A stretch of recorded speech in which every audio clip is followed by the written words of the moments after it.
Did you know goldenrod makes an excellent tea?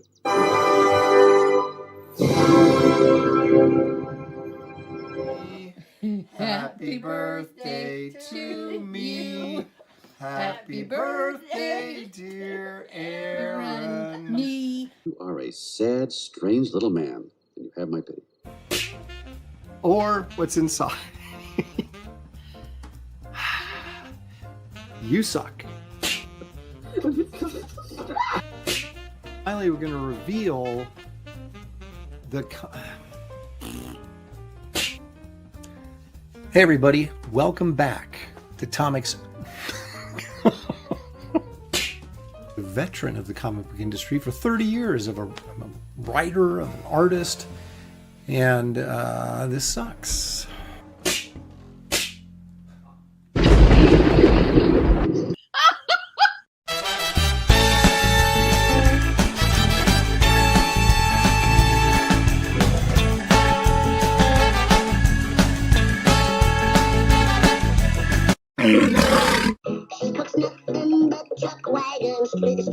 Stew, and her name is Minerva Oaks. She's the flower of the flower coach.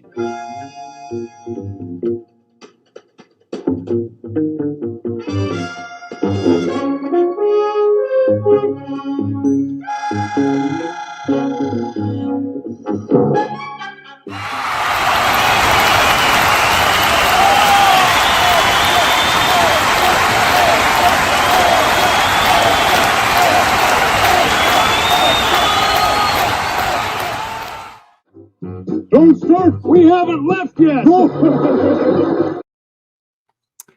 Yes, welcome everybody. I am back. You know what it feels like to be perpetually sick? You know those people that are like perpetually sick? They always have a cold or something. And I would mock them and go, I never get sick. Now I have become that guy. I am perpetually sick since before Thanksgiving. Now, sure, I look like a healthy 62-year-old, I guess. But I had this lingering cold that just, you know, the cough, the congestion, nothing serious, but nagging. It just won't go away. So I am powering through despite my obvious physical limitations.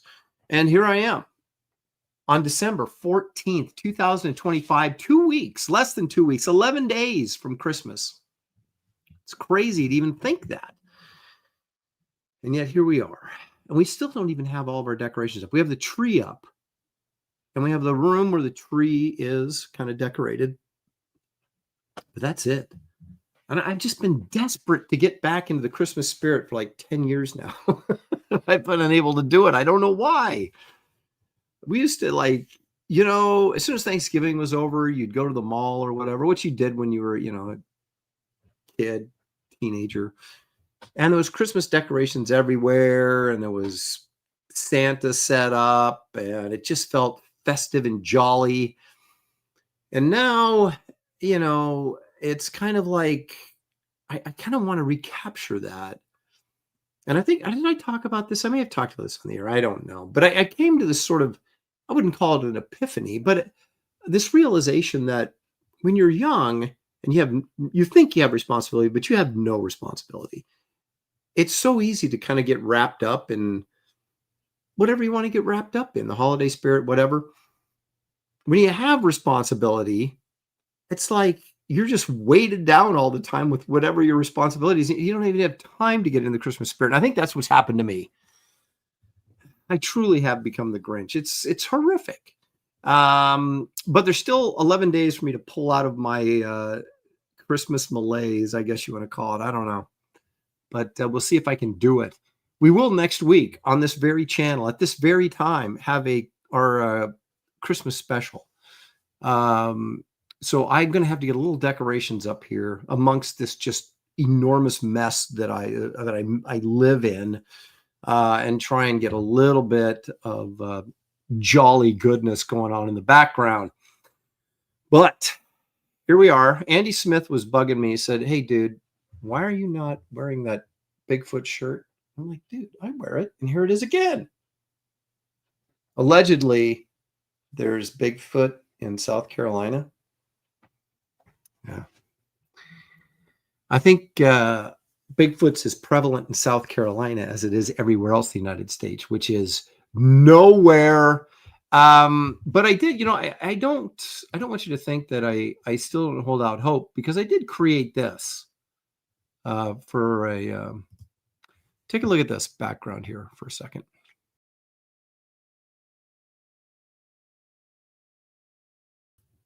Yes, using the dreadful AI, as I swore never to do, but I started playing with it and I was like, I can make fun images without drawing anything. And it's kind of like the lazy man's art form, I guess, or the lazy, untalented man's art form. So that was kind of fun. You can just go, show Bigfoot walking through the woods in a foggy whatever, and then it just does that. So I don't know what the moral of the story is. The moral of the story is that I'm still pushing Bigfoot, even though my belief has really, really waned in the last several years. The more videos I see, the less likely I am to believe. But today we have some more awful videos. No, actually, I think a couple of them are actually kind of good. So you will be the judge of that, though, because it's not about my cynicism. It's about your cynicism or your hope. And when I show you the videos, it's on you to decide. I'm simply providing what I consider to be very insightful commentary. And that's all I can do. I am, after all, a cryptozoologist. We used to have a guy on the show that would come in. I can't remember his name, but he would always fight with me about Bigfoot. And so I said he was our resident cryptozoologist, and he has just disappeared. I don't know if he just finally got fed up with me and pissed off. But I do kind of miss that little back and forth with a noted cryptozoologist in our chat, or at least used to be in our chat. Well, there you go. There's about an 8-minute monologue. How about that, folks? Completely unprepared, but just off the cuff. The real me. Let's see who's here. Repairman Jack is joining us. Past Master Dan is here, and of course he's plugging the old website, which I appreciate it. My website is also pinned at the top of the chat. It's not too late to get a Christmas present for your loved ones or for yourself. And if you love yourself, I guess you could get yourself a present, right? But lots of good stuff there. We'll get into that a little bit. Oh my gosh, Shelly is baking focaccia bread with Italian seasoning in it, and the smell is coming up here, and that'll put you in the spirit. Stealth X5 is here. Corum, I remember picking up Amazing Spider-Man 300 off the rack. So did I. Well, actually, I picked it up at Golden Apple, the famous Golden Apple comic book shop on Melrose in Los Angeles. And when I was in film school, I picked that book up, and I was like, who is this funky new? But I could tell. You know what I could tell about McFarlane? Even though I didn't really get it, and I didn't necessarily think it was good, I understood that it was going to be hot and that this guy was going to be hot. So I was buying that stuff up, as a good collector should. And I was reading it too. And I kind of got into it, and kind of, you accept styles for what they are. You either accept them and kind of roll with it, or you just completely reject them. And I had to accept it because he figured something out, something I still have not figured out. And you got to give him credit for that. You could argue that he is the most successful comic book artist of all time, even more so than Jim Lee. You could argue it. So that's why today we're taking a look at his covers, but that's not yet. We'll get there. James says it's about time we talked about the great covers of the Todd Father. The one thing McFarlane did do is whether you like the way he drew or not, he had some really nice, well-designed concepts and covers that you got to give him credit for. Infamous Mr. Kirst is here. Randy Howell, all the way from Canada. He says Bigfoot can handle a saltwater crocodile. I am not sure that I agree with that, especially after what I'm going to show you later today. Glitch is here from across the pond. Leg Kick is here because Leg Kick is almost always here. The longest cosplay is joining us. Pantheon's joining us. Matthew Muma, Jay Dredd wants to know if I'll be late again. I'm not late. I'm always sitting here, and then I'm like, oh, I guess I should push the button, but I'm here on time. Whether or not I push the button on time, well, that's, there's what actually happened. If you want to know the truth, transparency, right? That's what we're all about. I had just gone down and I had to throw out, I had these red pair that some people were accusing me of being salmon colored, but they were red, croc type things that I wear around the house. It's easier on the back. And they weren't Crocs, though. They're more like cushy sandal things, whatever. And they got tossed in the old garbage finally. And so Shelly's like, well, let's order you some. I'll just go to the store and pick some up, because that's me. I'm kind of old fashioned that way. She goes, no, they'll be here tomorrow. I went, okay. So she ordered me these new ones. They look actually really nice. They got good arch support and, a lot of cush on the bottom. And so just 5 minutes before I come on the show, I said to her, I go, hey, weren't my new shoes supposed to be here today? She said, yeah, I don't know where they're at. So I get up here, I sit down, I'm getting ready to push the old button, and my dog goes berserk downstairs. And I figured they must be my shoes being delivered. I haven't gone down to check, but the dog was going nuts. So I said, I am not going live when my dog is losing his mind. So I had to wait for him to calm down before I push the button. So if I was late, that's why, even though I really wasn't late because I was here. So there's Marcus Killigroup, purveyor of all things pop culture knowledge. William Wellborn is joining us. Duck Bacon out there probably was hunting today. Let's see who else we got here. Hey, there's Paul Taylor, our resident biologist. As long as you don't have mental limitations. Well, I'm not going to get into that. Andrew. Andino Palazzo is joining us with his acerbic tongue. There's Geek Avenger is here. He's just humbugging me. Paul Taylor says Christmas is for kids. I don't feel it anymore either. It's kind of sad, isn't it? Don't we, as we get older, though, become more like kids again? It's like your parents take care of you, and then you grow up, and then you're kind of on equal footing for a few years, and then they get old, and then you take care of them, right? So I'm getting close to that stage where someone should be taking care of me, and I should be joyous like a little kid again. We'll see if it happens.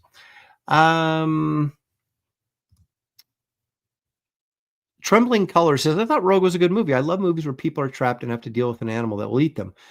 So do I, especially giant animals. And, I'm not going to get into it yet because we're not there yet, but I will get into it. Pity Maw's here. Gemini Dragon. I use a cattle prod to get people in the Christmas spirit. Woman with a Sword alert. It's Michelle Bowers. She's here. Thanks for joining us, Michelle. This is true, but I have not. Actually, it was my daughter, my 24-year-old daughter, that after I got sick, because I know where I got the flu. That was from my grandson. But my daughter then developed a cold because she has a real job right now where you interact with people. And of course, I just sit in here and interact with you guys over the webs. So she comes back with a cold shortly after I recover from the flu. And then I caught her cold. And it is the most annoying. It just won't go away. It's not bad, but it just won't go away. Yeah. Dale A is here. Turn on some Christmas carols and drive around looking at Christmas lights. We used to. Here's the problem. I have a 15-foot. My house is like the first level, except by the garage, which is it's still like 12 feet. And then the rest, the first wave of gutters is 15 feet. I'm not getting up on a ladder and hanging lights. Now, when we lived, in my first house, which was a single story, maybe 10 foot, maybe. I get on a ladder and I put the lights up, but it was no big deal. Of course, I was in my 30s too. So yeah, I'm just not doing that. And so And then like all the people, when your kids are not around to bug you to put up Christmas decorations, you have to find the motivation yourself. And that motivation is sincerely lacking. Well, I'm trying to draw a book, trying to launch another book, and fulfilling a third book. And you're like, just, anyway. Another Stealth X5 for the $2. Hello, he says. Well, thank you, Stealth. Appreciate it. There's Nicholas Gear.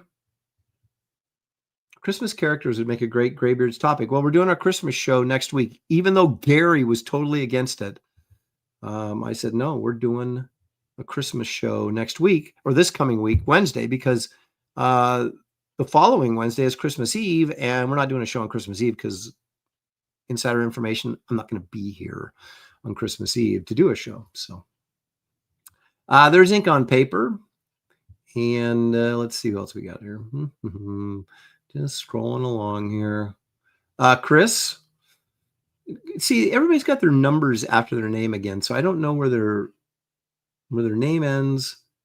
So it's Chris 98521, but I don't know if that's okay. There's some people's dropping the number now. I remember we had an explanation for why this happened, but it's something about YouTube, but I can't remember. The Geek Easy says there's super strong winds today. It's cold, very cold. Aaron provides the services, Paul Taylor. That's absolutely right.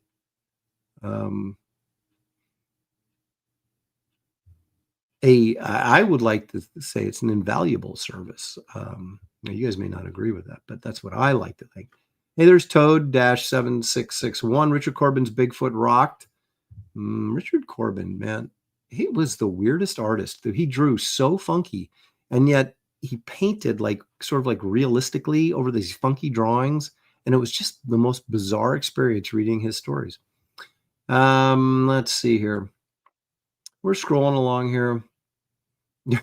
Paul Taylor says Aaron wants to push the button. Don't elect him president. Old men with bad backs wear Crocs. Just around the house, not out, in the wild. I don't. Oh, no, I'm getting made fun of for my Crocs. They're not Crocs. I don't buy Crocs. My mother wears Crocs. These are like sandals, but they have like cushy on the bottom for indoor use. Let's see here. Brain Pulp is here. I like that name. Bad Adam 12 for 10. He says, here's $10. Get better soon. Money is the medicine that really works. Thank you so much for that, Bad Adam 12. I appreciate it. Eric Boyd's joining us. If you stall long enough, I guess everybody will stick their nose in, right? The beam pad's here. Not the bean pad, but the beam pad. Creative Faye. Now, let me explain something about Creative Faye. I got to call Creative Faye out. So I post on, and we'll get to this update in a minute, but I post on Twitter, X, whatever it's called, that I just put out or mailed out the first 76 boxes of Wraith of God 3 orders, right? And I said, if you're expecting a 4-pack plus, keep your eyes open, because that's what I mailed out, was all 4-pack pluses. And so then Creative Face says, well, I didn't get my notification. It must be coming on Monday, my mail notification.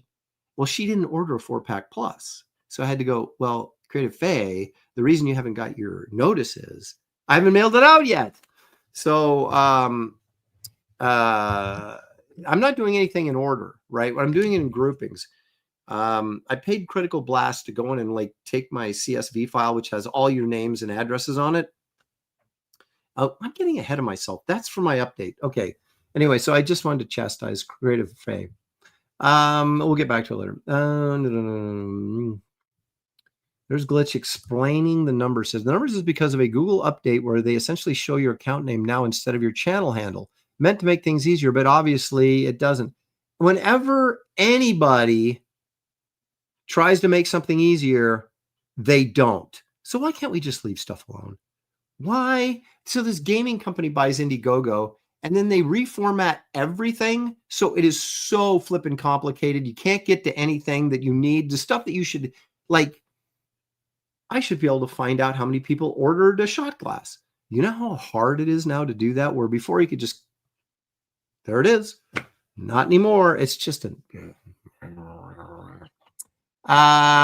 Geek Avenger for 5. Thank you, Geek.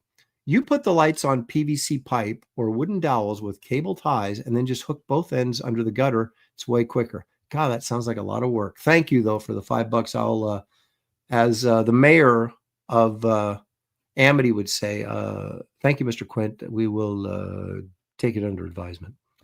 Paul Taylor for 10 Canadian. Thank you, Paul. It's now officially old, Aaron, just like you. I turned 60 last. Oh, I'm now officially old, Aaron, just like you. I turned 60 last Saturday. Ugh. What do you do to amuse yourself now that you can no longer do anything, Aaron? This, Paul, is what I do to amuse myself that now that I can no longer do anything. I'm like carting boxes of books into the house. You want to talk about the geriatric scene? 62-year-old Aaron is hauling boxes into my house so my 94-year-old mother can bag and board them.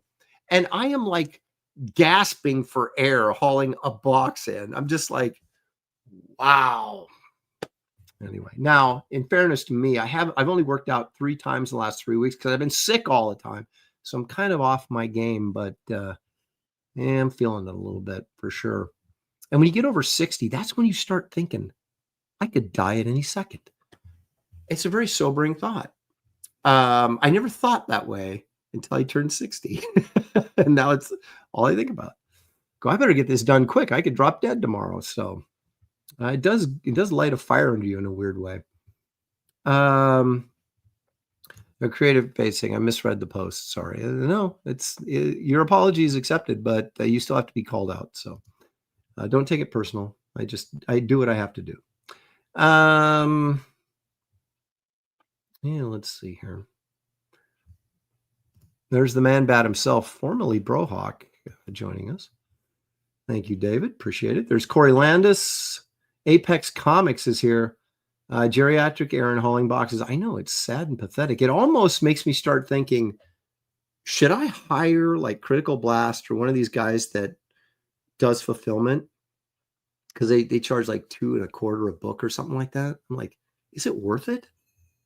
Doggone it, it just might be next time. We'll see. Marilith, 2005. Aaron, is the universe telling you to go out and skydive? No, my wife did that, and I told her not to do it. Not because I was afraid she would die. I was afraid she'd hurt her back when she landed. She did it anyway and survived. So not recently, but a couple of years ago. And I was like, no, there's no way I would do that. Yeah, Blue Neptune, like delivering newspapers in the 80s. Oh, man, I really enjoyed the 80s. Now, not just because I was in my 20s, but, well, that maybe have a large part to why I enjoyed it. But I was like living in LA, young, going to the beach, doing fun things. Delmar Decides is here. He says he got his tracking today. Stoked. If you got it today, yeah, those are going out tomorrow. I'm not getting ahead of myself. We'll get to there in a minute. Eric Boyd says Dr. Pepper is my weakness. I don't drink soda. I haven't drank soda in ages. So I'm actually, that's one good thing I've going for me. I still consume sugar in mass quantities in other ways, but not through the dreaded soda. Aaron, Low Fat Water says, Aaron, I won't bother you then about the address change. If you have an address change, you better bother me now because I don't want to pay twice to ship it to you. If you do have an address change, and I thought I made all of them, and you haven't let me know, then send me your via email just at aaron@aaronlopresti.com, like immediately. So I can get that changed before I ship out your package and to the wrong place. Apex Comics is here. Who else we got?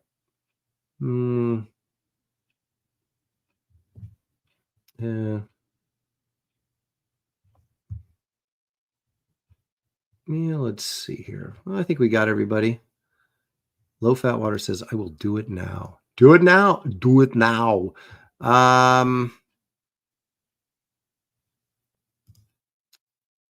Aaron Blackjack wants to know, are you going to do your own cover for the Kings United book? I don't know I don't even know what's going on with that. I know I'm supposed to do a double page spread with all the characters. So I'm like, thanks guys. Appreciate you volunteering me for that. But I will do that. And maybe I'll do a cover. I don't know. We'll see when we get there. Apex Comics says my address is still the same. Thank goodness. You know, that is the problem because, see, you guys keep dragging me into fulfillment. We're not there yet. You know what we are? Where we're at right now, though? Where are we? We're right here. Let's all go to the lobby. Let's all go to the lobby. Let's all go to the lobby to get ourselves a treat. You know what these are? Speaking of sugar that's not good for you, these are tasty cakes, apparently coming from the Philadelphia area. And they were sent to me by, who sent these to me? Doggone it. Well, if you're in the chat and you sent me these, thank you again. And you can identify yourself because I can't remember off the top of my head. Wait a minute. It was, oh, here it is. Ed Murray. Groovy Ed Murray sent these to me. And so my, like 3 boxes of these, like chocolate ones. These are like pumpkin spice or something. And then there was like peanut butter ones that were chocolate and peanut butter. And they're all cakey goodness, you know. And so my daughter's like, these sat in my P.O. box forever because for some reason I missed the notification that they were there. So he sent these to me like 1st of October, and I just got them like around after Thanksgiving. You know, I'm like, oh, look. So anyway, my daughter, who's been kind of invading these, this is the last set of tasty cakes I have. She says, it says here, enjoy by October 25th. She goes, these are already expired. And I go, dear Samantha, stuff like this never expires. It's like a Twinkie. I could eat this 20 years from now and it'd taste exactly the same. But I'm not going to. I'm going to eat it right now. Because there's nothing more disgusting than watching somebody, especially an old man, eat on a live stream.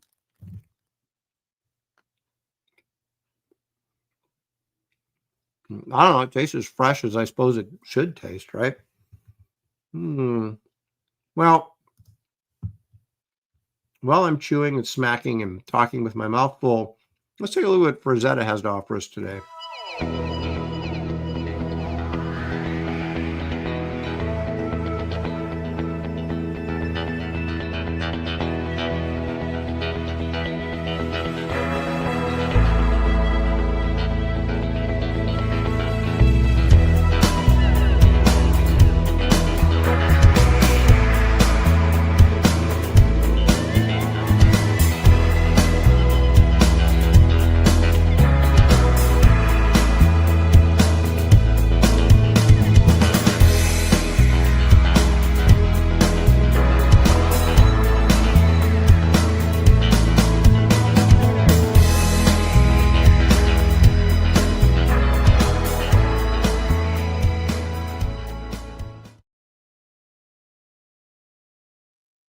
I kind of like that one.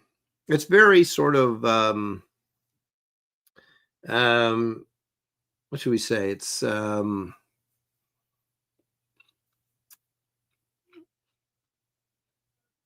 an elaborate painting. That's really not the word I'm looking for. It's very monochromatic. There's not a lot of color in it, obviously. But the drawing itself of the horse and the cowboy getting kicked off or bucked off the horse, it's freaking amazing. It's like, so I've always, as a kid, I always looked at that piece and I loved how it was drawn, but because it was just like, didn't have a barbarian or, you know, a monster in it, it wasn't as appealing to me. But as I get older and you're just looking at how well something is done, that is a really well executed drawing. That horse is just nuts. The guy flying off the horse, you know, it wasn't a book cover or anything that I'm aware of, but it's a pretty killer piece, actually. Merilith cracking jokes. I can't get behind the painting. Of course, he's making a lame joke about getting behind a horse because you don't want to get kicked. And A lot of people are wishing me well and expecting an early death after me eating that cake. You know, look at Shatner. Look at Bill Shatner. Bill Shatner's fat, and he's 94 years old. You know, look at George Burns. Smoked cigars every day of his life, and he lived to be 100. Yeah, I don't know. I mean, I just think it's genetics. I think it's like God numbers you for whatever his divine purposes may be. And when you hit that number, you're out of here. And it, you know, what are you going to do? Is eating tasty cakes going to take a year off my life, or is it even going to make a difference? I don't think it does. I think you can control the quality of your life by not eating tasty cake, but I don't know if it's going to affect my longevity. There it is. See, it's right there. Oops, Shatner never worked a day in his life. And apparently I'm afraid I let too much stress, and I've always been a stress monger my whole life. Ooh, could that be a superhero or a villain, the stress monger? I've always been one of those people that just stresses about everything. And I've really tried not to be that person, but I always am that person. And I think it's affected my health, my gray hair and my lack of hair. It just, stress is a bad thing. And yet it has beat me down over the years. Anyway, Blackjack says he's 54 and in the best shape of his life. Well, I'm 62 and in the worst shape of my life. Well, no, actually, I don't know. When I was at CrossGen, I quit working out, and I was, we would go out to eat all the time, and there was a lot of sitting around. And I remember Andy Smith and I went to a Publix market, I think, and they had one of these big scales, those like nuclear size scales that you can step on, and you put a quarter in or whatever, and it tells you how fat you are. Well, I got on the scale and I was weighed 214 pounds, and I'd never been that heavy in my life. And I was like, no. So I started running every morning and get back to working out and got my weight down again. So I'm still, I'm still not that chunky, but I'm not that young either. So I don't know. Marcus Killiger says, I'm 60. I just lost 35 pounds and I'm still fat. Well, Iodine 74 series says, I'm late. Please forgive my transgression. Well, it's a good thing we haven't said anything important, which is the great thing about this show. You can come in at any point and feel like you've not missed anything. So congratulations on that. But so here I'm thinking about this. I'm thinking about, I've been talking about changing the name of the show because I feel like Aaron Live, you guys know who I am because you come and watch the show and you're part of Comicsgate and all that kind of stuff. But people outside, they have no clue who I am. So Aaron Live, what does that even mean? So I'm thinking of changing the name to Pop Culture Circus with Aaron Lopresti or something like that. Seismic Potato was on there, but I thought, maybe not. But anyway, so I'm thinking maybe the new year will bring in a new name for the same old show. But if I do Pop Culture Circus or something like that, then I got to make sure it's more pop culture. And, so I'm going to have to widen my net a little bit. Is Bigfoot really pop culture? We're not dropping Bigfoot and aliens. I mean, come on. We can't do that. But especially with AI, we're going to have so much Bigfoot material in the next couple of years. It's going to be stunning.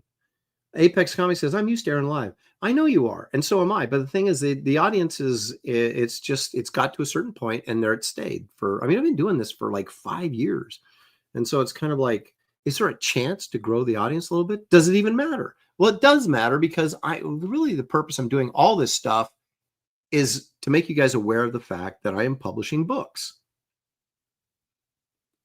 And, look, there's the Empire Comics logo right there on my spinner rack. And there's a sign behind my head that says Empire Comics.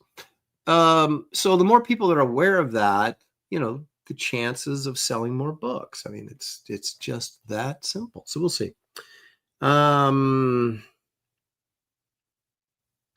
See, Creative Faye is hitting back strong. She says, it means Aaron is alive. How's your brother, Moses?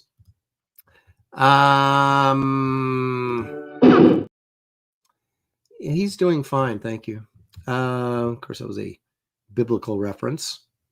You know, Aaron means wise or learned one, so don't mess with me.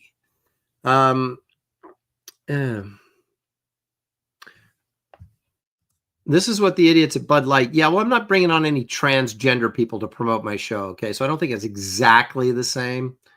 Ooh, Empire Comics Live. Try that. Ooh, you know, that's not bad. That's not bad. It's a little kind of a brand name, right? Get comics in there. How big of an audience is there for comic related stuff, though? I talk to the professionals about this all the time. They're like, why can't we get a bigger audience? I go, there's only so many comic fans. I mean, we're a very niche market, and there's only so many comic fans, right? So people that aren't comic fans are probably not going to watch a comic based show. Although I do see people, you know, I need to bring in the history of comics. People seem to like that. I see guys I've never heard of with, 14,000 views because they talk about Steve Ditko. I can talk about Steve Ditko. Maybe I'll do that. I need to add that. I keep the programming rolling. Keep it fresh. So we'll add some features. Maybe Empire, Empire Comics Live. That's not a bad idea. I kind of like that.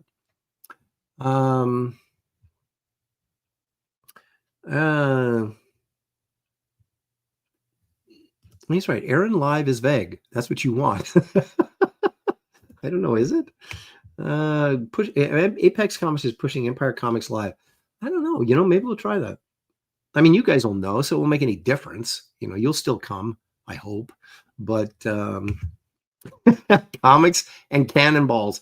Ooh, that's good too. I like that. I'm gonna write that down. So Empire Comics Live.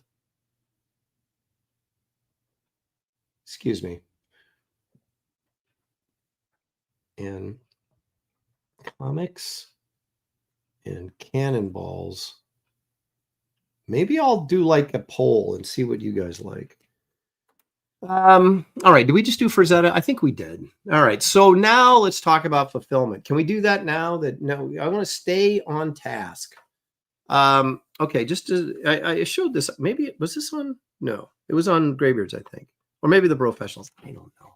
Anyway, so this is proof that I do have comics. Look at, oh yeah, there we go. There's spines right there, back. Oh my gosh, what am I, retarded? No offense. Yeah, the back cover there.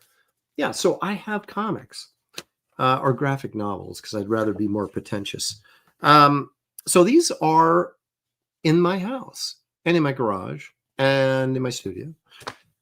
And so we're shipping these babies. So what I did was I hired Critical Blast to go in and take my CSV file, which is your file that you download off Indiegogo that has everybody's address and what they ordered, right? And so he then organized all this stuff. And so all the people that ordered cover A, and that's it, they get like a little identifier number, like a label, like D15 is what it is on my list, D15.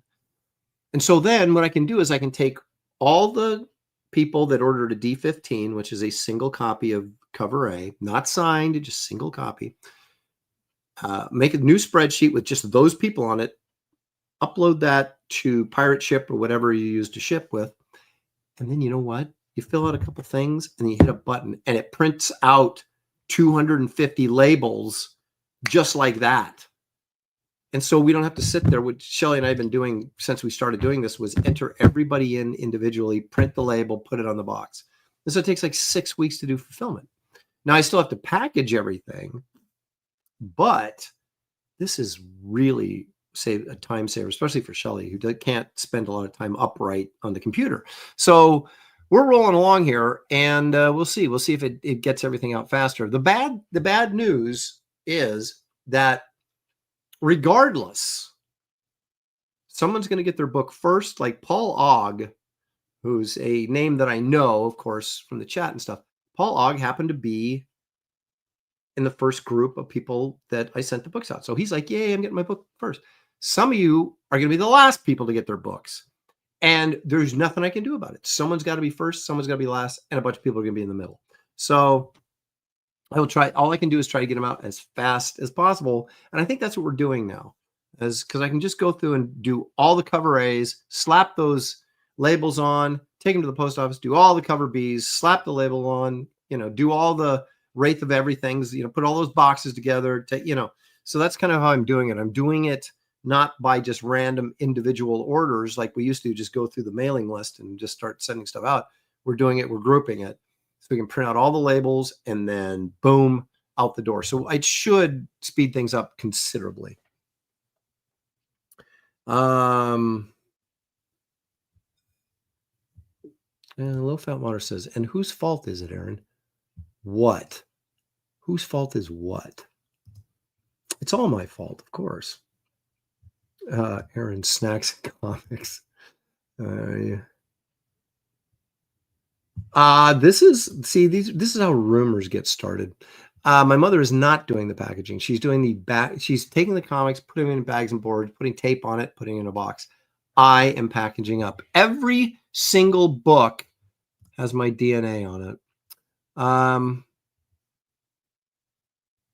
So anyway, there you go. Oh, you meant the shipping.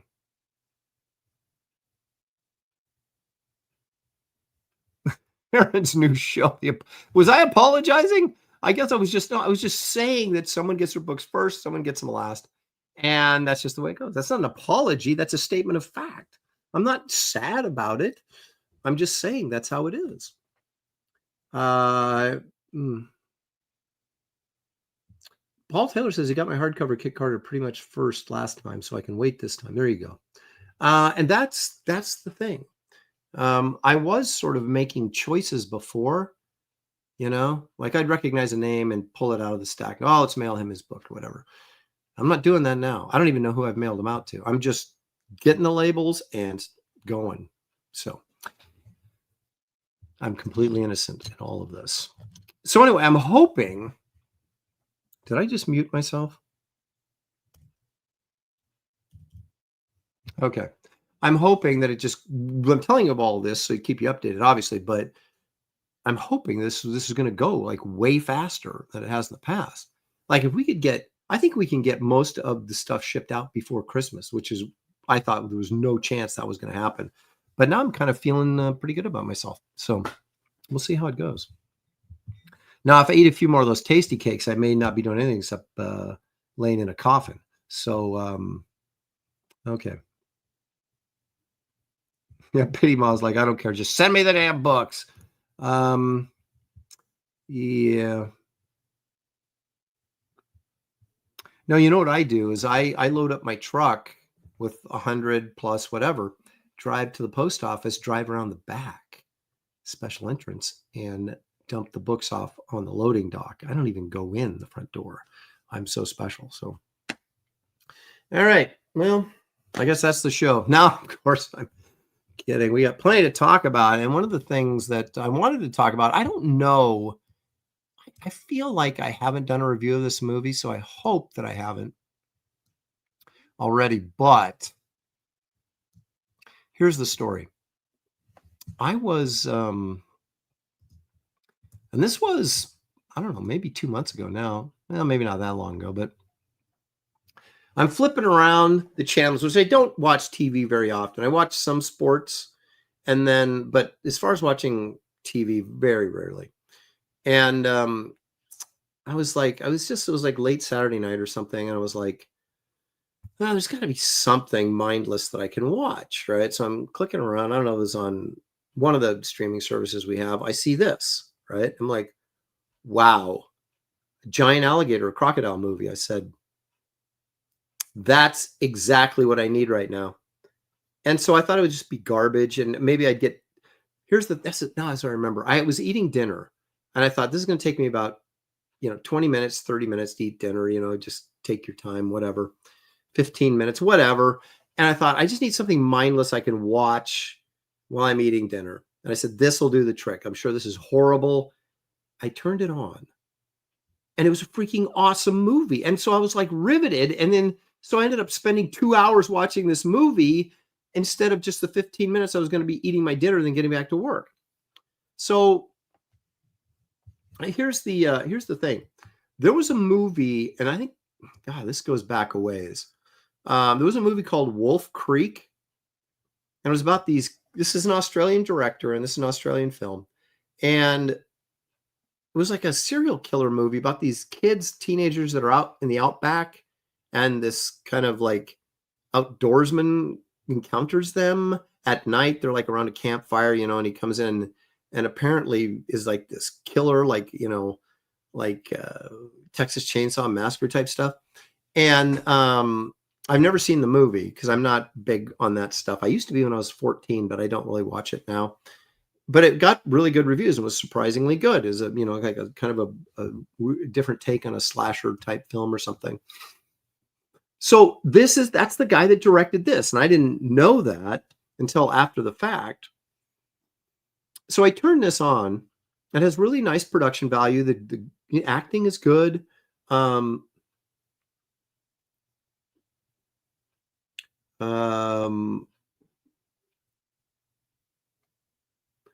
It's way, way better than Lake Placid. In fact, I did like the alligator in Lake Placid, but because I think Stan Winston made it, and I like the alligator in this too, or the crocodile in this. But I mean, Lake Placid's okay. It was written by a TV writer that worked on Ally McBeal, if you remember that show, and so it kind of had this kind of schmaltzy TV humor to it. But Betty White was freaking hilarious in it as this, just foul-mouthed old grandma that was, releasing baby alligators into this lake. But anyway, this is way better than that. This is like, it's not as good as Jaws because nothing is, but it's that type of movie. And it has, so here's the shtick, right? These tourists go on this little boat ride down this Australian river, right? And they're they get to see some crocodiles, and they see this and that and the other thing. And there's a guy that writes like travel logs. So he's this American in the boat. And then there's this blonde chick who's pretty cute. That's like the tour guide. She works for the tour guide company. So they're going down the river and they're heading back. They're almost back to port. And they see this flare go off in the distance. And she's like, man, we better go check that out. Now, the responsible thing would have been, look, it maybe my job to check this out, but these people are tourists. They need to get back to port on time, and then I can go and check out. But she didn't. She turned the boat around and went back to this place, right? Well, they end up in this, I don't know what the proper terminology is, but it's kind of like an isolated area of this river. And they don't see any. That was a weird thing about the flare thing, and they never really explained it. Maybe I missed it because I was eating. But so then they get attacked by this. Their boat gets hit underneath by this seeming crocodile. We didn't see it, but something hit it, and we assume that's what it is. And so it puts a hole in the boat, and so they have to like paddle their way to this little inlet island, right? So it's in the middle of the river. It's not that they don't make it to the river bank. They make it to this little island thing. And so they all get off on this, and then they start to realize there was a croc that hit their boat, right? And they're like, Judas Priest, how are we going to get out of this? Because the water's coming in from the river, and so the little island they're on is starting to get smaller and smaller. Now, Sam, what's his name? The guy from Avatar is in this, and is actually pretty good. He's kind of like he's the kind of a-hole boyfriend of this blonde that was tour guide. And so him and his buddy are like, beer swilling a-holes. And well, they come around, while they had an earlier encounter, but I'll skip that. And they come around to where these guys are trapped on the island, and they're like, hey, now you need our help, blah, blah, blah. And then they get hit by the croc, and his buddy gets eaten. And so Sam, what's his name, you guys? Sam, what's his name? It's not something with a W, isn't it? What was that guy's name? Anyway, so he makes it to shore. So now they're all trapped on this island. The water's coming in. It's starting to get dark. They don't expect to get help until the next day, but they're not going to have land. And so then you get this freaking intense thing where these people are getting picked off by this giant croc, and it's like 25 foot, 30 foot. I mean, it's, you know, it's like Jaws level, sort of huge. And the only way they can get to safety is if they figure out a way to get across the water to the shore and then hike back, which if you're in Australia, do you really want to get in the jungle and start hiking? I mean, there's about 100 things that can kill you. Sam Worthington, thank you, Gemini Dragon. That's the dude. But he wasn't the star. He had like a supporting role. And so anyway, this movie is just freaking intense. I couldn't believe how wrapped up I got into it because I did not expect it to be good at all. And so as we have these people on this shrinking island trying to figure out how they're going to navigate, look at that poster right there. So there's this rogue crocodile apparently protecting its territory. These guys invaded on their boats, and so he's picking them off one by one. So it's very, you figure the alligator is a little bit more intelligent, kind of like Jaws was just a, you know, like when Hooper goes, have you ever had a shark do this before? Or I guess Brody asked Hooper that, and then Hooper asked Quint that, but they're all like, no. And this kind of like this croc is behaving sort of a little bit intelligent, and which makes it even more scary. So anyway, I don't want to ruin the whole film for you, but it's very intense and a lot of unexpected things happen in it. And in terms of, you know, who lives and who dies kind of scenario. And so I was just riveted. I mean, it seriously was on the edge of the seat of my couch, which, you know, to really get sucked into a movie in your own house is pretty hard. It's not like a movie theater experience, right? And especially when you're watching on a 12-inch black and white TV like I've got. No, of course, I'm joking. But the only thing I'll say about the movie is the ending is a little, how should we say, far-fetched. But it didn't ruin the film for me.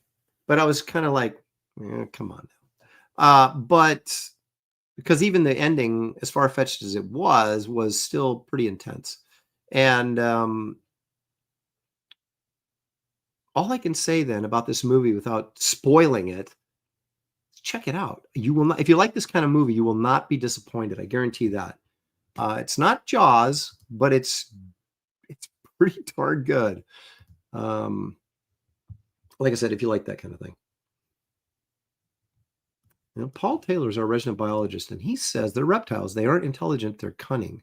They just want to eat. Well, they're playing this up like this guy wanted to protect his territory as well, and he's getting a little, you know. So it wasn't like, it was more like that, The Shallows.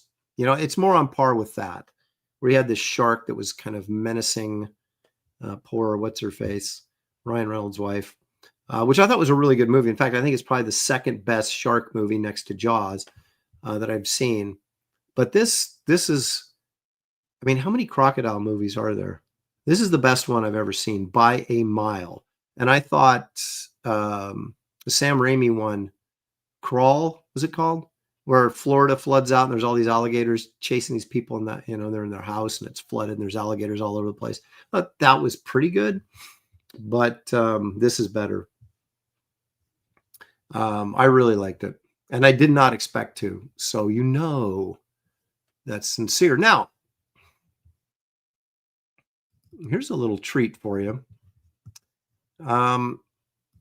This is a movie, a little, well, not a movie, but a little video on the making of the practical alligator or crocodile, excuse me, from this movie. Let's take a look at it. I'm always fascinated by special effects. So look at, this is the inside frame of this crocodile they made. So this appears to be fiberglass right here. So the head, and then this section here where the neck is going to bend and move, that is either straight foam rubber or foam rubber latex. I'm not sure. It looks like it's straight foam rubber the way he's doing that.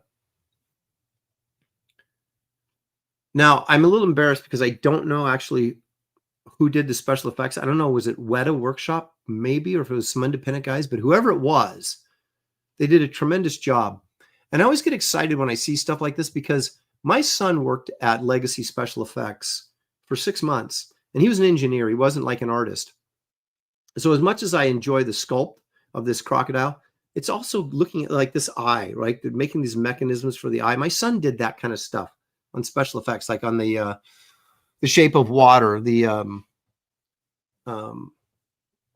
Academy Award winning film by Guillermo del Toro.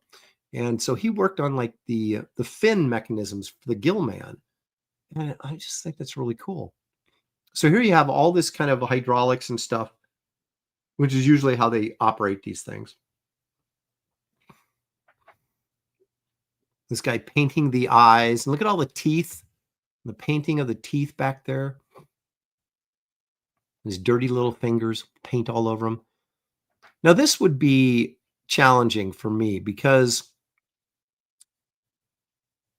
you know, you're working on something that's so huge, but you're doing it up close and like creating a pattern of on the scaling of the skin.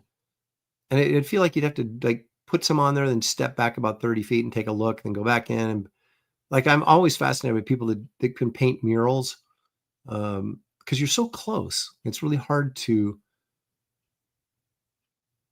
get the big picture effect. But it just fascinates me on how good special effects makeup have gotten over the years, where, you know, we were looking at stop motion, and the stop motion was great, and I love stop motion, but nothing necessarily really was all that realistic looking. But this stuff, these things look real. So there's just a great deal of craftsmanship. I was so close to going into this, or trying to get into this, I should say. I wouldn't be presumptuous and say I was going into it, but the special effects, makeup and design, I'm actually glad I didn't, because it's a tougher industry than comics in terms of shrinking market, because CGI has just, of course, destroyed tons of this. I'm glad there's still filmmakers with some clout that are still pushing for practical effects. Because, you know, the stuff in the water, I'm sure, was all CGI, but there's stuff where this alligator is kind of in a cave or a den sort of underground under this tree that I'm sure was practical. Look at that. Tell me that doesn't look real. Are you kidding me? Well, except for the end, you know, the guy. But the head of that thing. And here they got it all pieced up, moving around. Look at that. How big of a croc would that be? Like 30 feet? I mean, it's just enormous. I know there's one in India that they think is over 25 feet, but they haven't got close enough to measure it. But yeah, I mean, that would swallow you whole right there, right? So it's got to be at least 25 feet long. And with these crocs, man, it's not the length, it's the girth, right? These things are enormous, or can get enormous. Look at that. Look at the eyes. Look at how the eyelids squint like it's sleeping or something. I mean, come on, man. That's just really, really good. They got to do something about that tongue back there. But that is so good. Look at the eyes.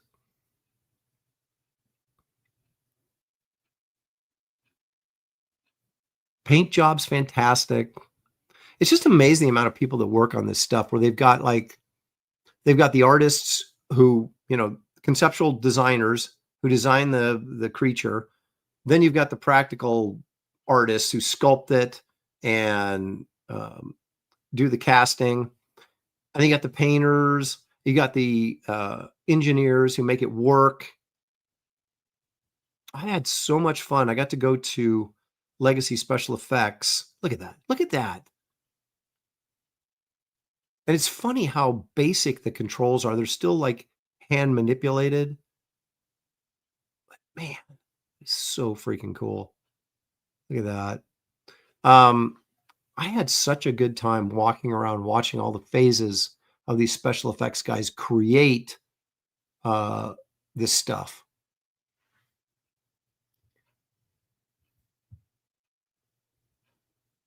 Because I had this one guy who was he was putting in all the controls on this giant troll head. I don't know what they used it for, but there's so many tubes and wires coming out of the back of this thing. It was like a giant troll head, like I'm not going to show you this because this is actually kind of spoilers. And if you haven't seen the movie, I don't want to spoil it for you. Anyway, so that's pretty freaking cool. And so anyway, this guy had created this giant troll head. Well, somebody had, I don't know what it was for. Big face, right? And I went over and was talking to the guy that was, making, the eyes work and the eyebrows and the mouth and all that kind of stuff. There was just so much cables and tubes coming out of the back of this thing. I was like, how do you keep this freaking organized, man? But it was fascinating because there's guys that are like, they're so technical and they understand the engineering process and how things work. And I just can't comprehend it. It's just like, because I'm like the artist guy I can draw the picture of the crocodile, but I couldn't even conceptualize how to make it work. Right. So it's just amazing when you see people with different abilities and different talents. Anyway, Aaron, you should do a screening of It's a Wonderful Life. I watched, as I do every year at this time. It's still a fantastic film. Yeah, we're going to go to the theater and see that. I don't think I can show it on here without getting clobbered. I don't think it's public domain. To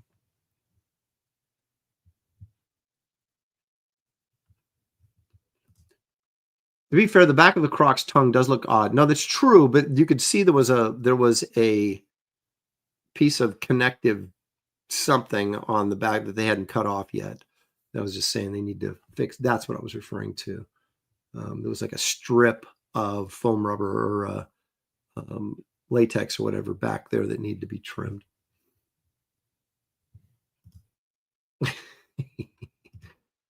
I've never worn Crocs. I was just using it as a generic term. And I've never worn salmon. They're red.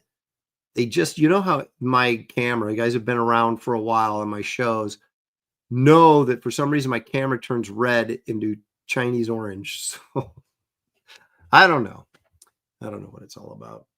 Anyway, so again, let me highly recommend this movie to you if you're into that kind of thing. It is gory, but people are getting eaten by a crocodile, so what do you expect? But it's not, I don't know if it's over the top gory. There was some gory stuff in it, but it was just people getting eaten. And, that's what I expect from a crocodile. When we went, I went to a show in Sydney, Australia, when I was at Malibu. I was doing sledge. Shelly and I went there for 2 weeks to Australia. It was a very expensive trip. They paid for our hotel for 6 days while we were there for the show. But they weren't going to fly us in. So I had enough miles that I was able to get one ticket for free and then paid for the other one. And then one ticket was like $1,400 round trip, right? So we got the one free, which, whew. Anyway, so we ended up staying there for 2 weeks. And we went to the northeastern corner of Australia, where it's rainforest and jungle and stuff. And we went out to the Great Barrier Reef, but we stayed in this lodge out in the edge of the rainforest called Silky Oaks Lodge. And we went on a little tour through the jungle, right? And we saw like stick bugs and weird things praying mantis, stuff you wouldn't see here. But I was always, there was like bodies of water.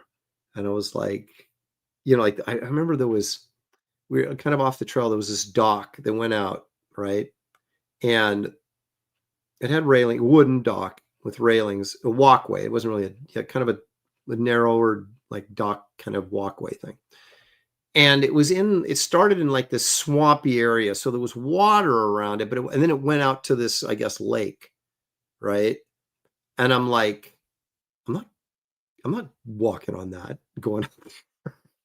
So we didn't, but I asked the guy about Crocs and stuff. He goes, oh yeah, they don't do this or they don't do that. And I'm like, how do you know? Do they tell you that? So we get to this pond, right? And he goes, anybody want, and it was hot. Oh my gosh, it was so humid and so hot. We're in the rainforest, like 80% humidity or something. It was just ridiculous. And so he goes, anybody wants to go swimming, they can. And I'm like, how do I know there's not a crocodile in that water? And that was clear. It was crystal clear. And it was a smaller pond. He goes, there's no crocs in there. And I'm like, dude, are you sure there's... And he's like, there's no crocs in there. I promise you. It's good. And so I was the only one, like an idiot, dove in there.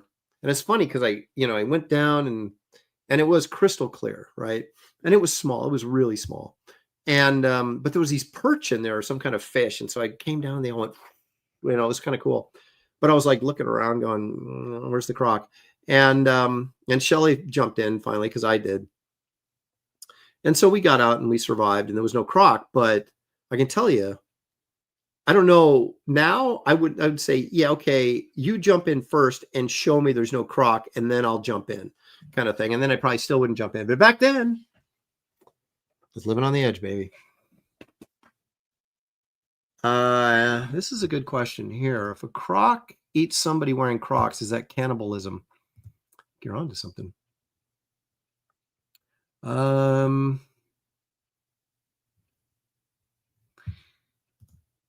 saw the only time I saw a spider was in our cabin, which is the only place you don't want to see a spider. Because if you see it outside, you're kind of like, let's walk away from this. It was big, but it wasn't ridiculously big. So I had to go in and kill it because Shelly's like, bruh. And but yeah, it wasn't like the alien face hugger or anything. Yes.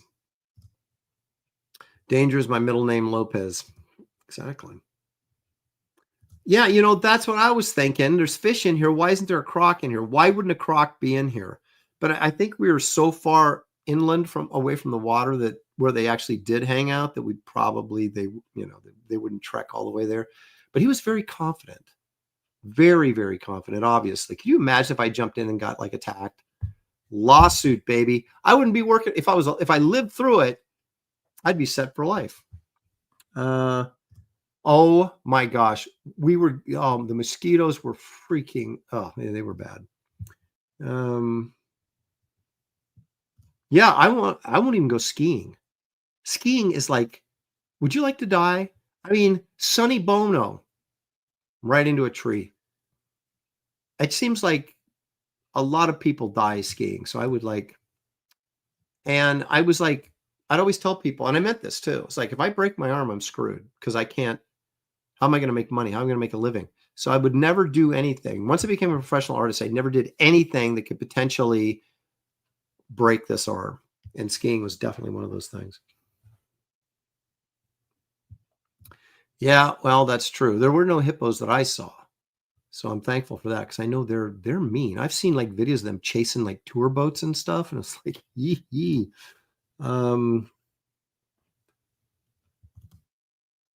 Yeah, and then something happens and I'm stuck out in the middle of nowhere and I freeze to death and a bear comes and eats me. No, thanks. See, I've got it. I'm always 3 steps ahead, Paul. 3 steps ahead. All right.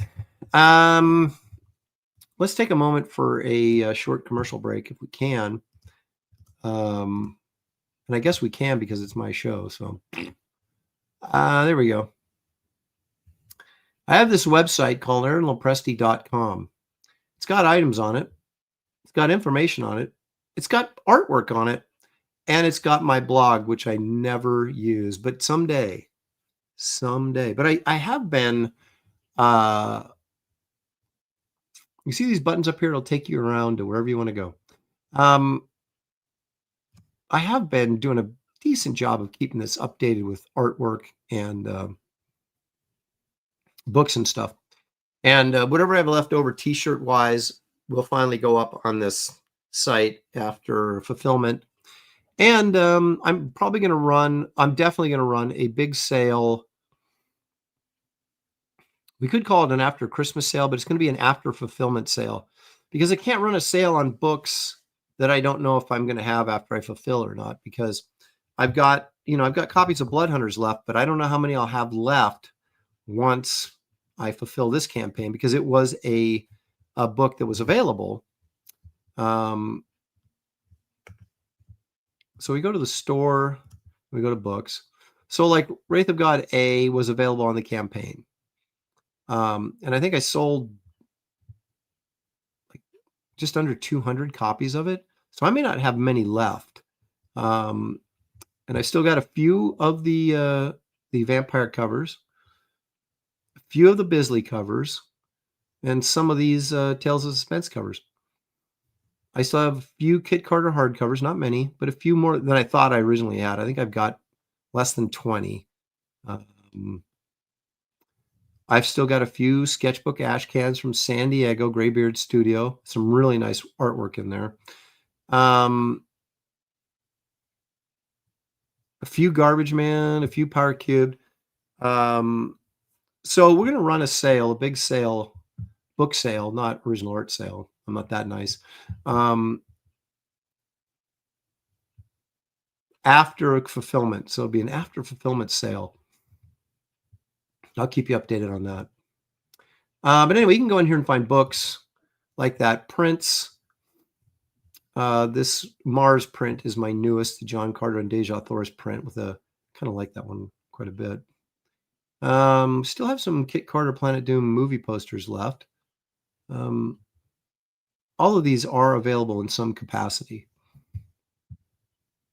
And of course, they all come signed, or in some cases signed and numbered. If you go to Art for Sale, there's covers and pinups. 2 pages of them. Well, there's not much on the second page. Unless you like Black Turok, this might be the thing for you. There's that Jughead cover we talked about last. I think it was not last week, because I didn't do a show last week, but this weekend before, when I talked about this Archie cover I did, where this is the original art for it, and then I had to end up pasting Betty over it because they wanted Betty instead of the dog, and I was like, the dog is so good. Anyway. Sketches. I just sold this Creature from the Black Lagoon, so that is no longer available. But I think everything else on here is. And I don't have everything listed, but I've got a lot. Lots of fun stuff. These are all either 11 by 14 or 9 by 12. And then I've added more pages, some Justice League annual pages. I know some people were asking me, you got more Flash pages and all this kind of stuff. So I'm like, okay, here's the Flash pages. I got to get the, excuse me. I've got to get all my Damage pages up there. The weird thing about Damage is, obviously it's not a very popular character or well-known character, but some really nice pages with Damage fighting monsters and stuff, if you're just into the art. Wraith of God pages in here. Kit Carter pages from the graphic novel in here, and from the Blood Hunters backup story. There's a little bit of Swamp Thing, a little bit more Justice League in there. That's a nice Wonder Woman page there. Yeah, still got stuff I need to put up, and I do it every once in a while when I get a chance. But as I said, I'm currently working on Zorro Legacy #1 for Alien Books. I'm working on Barbaric Adventures for me and Empire Comics. And I'm doing fulfillment. So getting my website updated takes kind of a second seat. But as you can see, there's all sorts of goodness on there. Go check it out. Like I said, if you're looking for a book or something for Christmas, you back issues, you missed an early issue of Wraith, or you didn't get in on Kit Carter, or you want the hardcover, you got the soft cover, but you like to have the signed and numbered hardcover, all those kind of things. You got one cover, but you didn't get the other. There it is, folks. Or you can wait till the after Christmas sale, although I don't know what I'll have left. So that is always the catch. But there you go. That is your paid advertisement for the day. All righty. Well, we've been talking about stuff and doing stuff, and let's continue to talk and do stuff, because that's what this show is all about. Let's dig into my flat files and see what I found.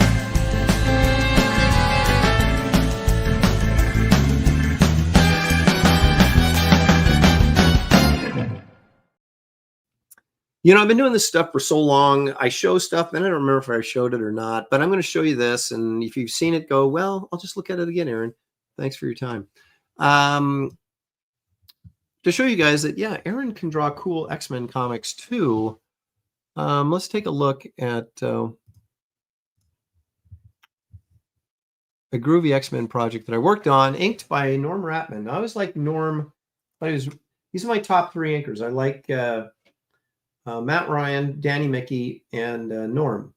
But Norm inked my Snickers candy bar 2-page ad with Shazam on it, Captain Marvel, and never sent me back the page because he's a Captain Marvel fan, so he kept it. So he's on my list because he has not returned that to me. But anyway, if you're wondering, could Aaron actually draw something cool? Well, these are just panel pages, but I think they're pretty cool. And you can see I asked Norm to go in and use kind of more of an angular approach to the inking, which I think he did a really, really nice job of. You look at these interesting line weights there, thick to thin on Wolverine there. Because I don't really draw like that, but I love to be inked like that. So it takes my sort of more classical comic book anatomy and then gives it a more modern edge. And so this turned out really, really well. This is, what is this book? House of M. It was like a one-shot. See, then we got some more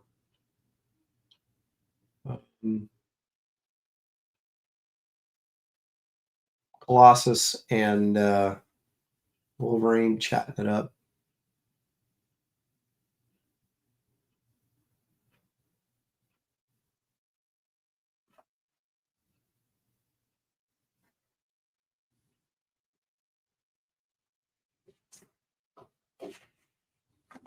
Ah, look, an elephant guy. I ripped myself off.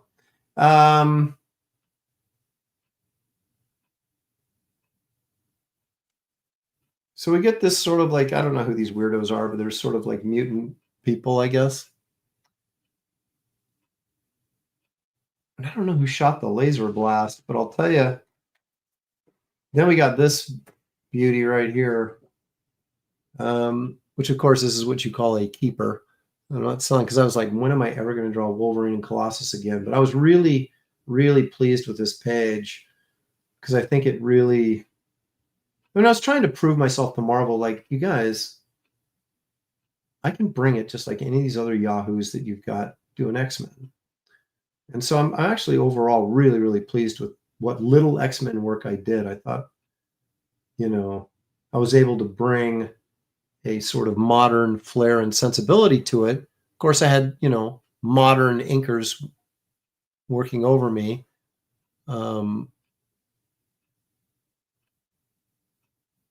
But yeah, this is pretty cool, and so that's why I'm hanging on to this. I'm sure my kids, as soon as I'm gone, will sell it immediately, but I'll hang on to it for now. And then this is kind of completely unrelated, but because I'm working on a painting for the cover of Barbaric Adventures magazine, and it reminded me I did this cover. This is a interesting combination of watercolor and acrylic.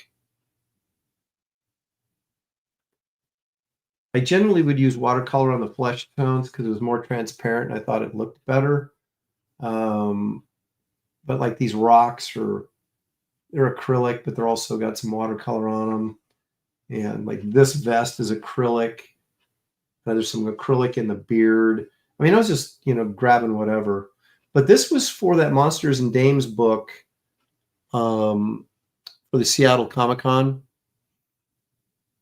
And so I don't remember which one, because I did pieces for, 5 or 6 years in that book.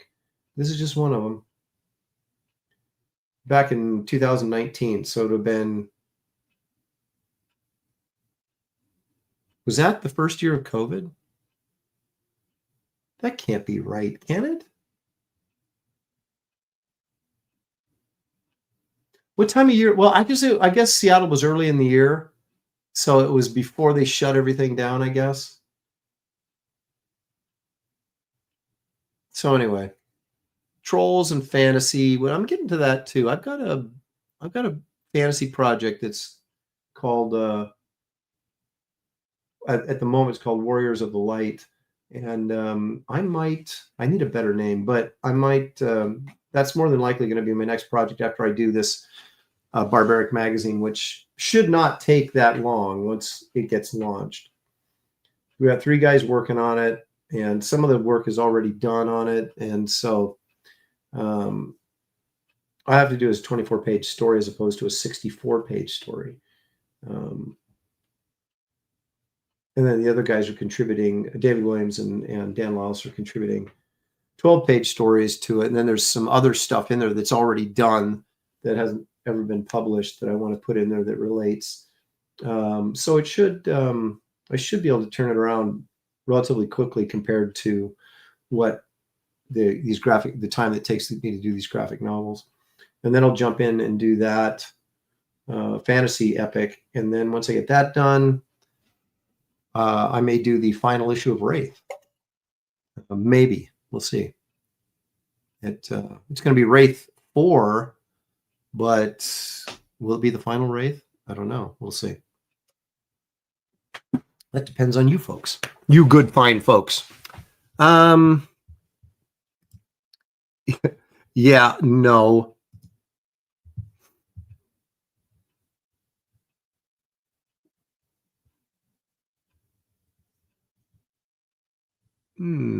Okay. Anyway, so let's switch cameras back out of that. Ladies and gentlemen, is what's hanging out in my Flatfiles at the moment. So let me just share that with you.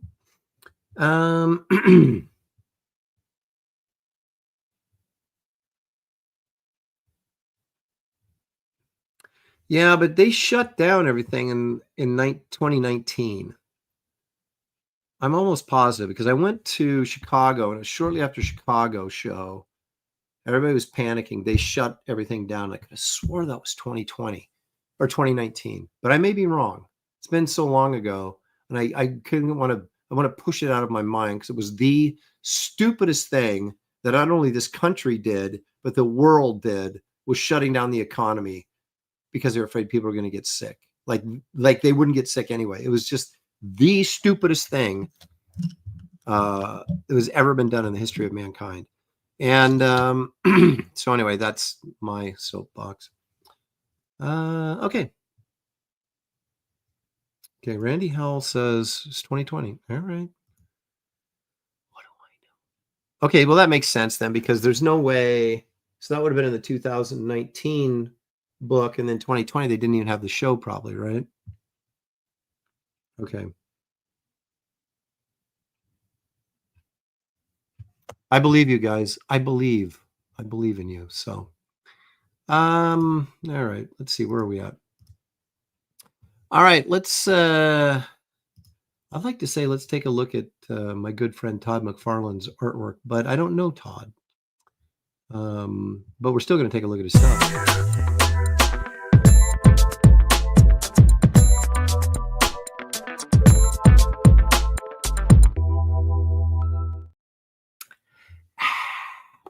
Okay. I'm going to tiptoe around this a little bit because I will say that I'm not. Okay, that's not true. Let me put it this way. can I be a fan of an artist without really being a fan of the art? It's really tricky. But that's kind of how I am with McFarlane. And it was weird. It was like a bizarre drug because I never looked at his artwork and went, man, I really like this.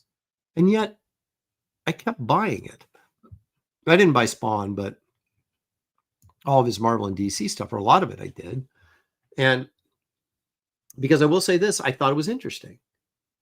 Right. And you can sit there and say, well, he doesn't do this well, or he doesn't do that well, but it was interesting. And I guess maybe that's the key, right?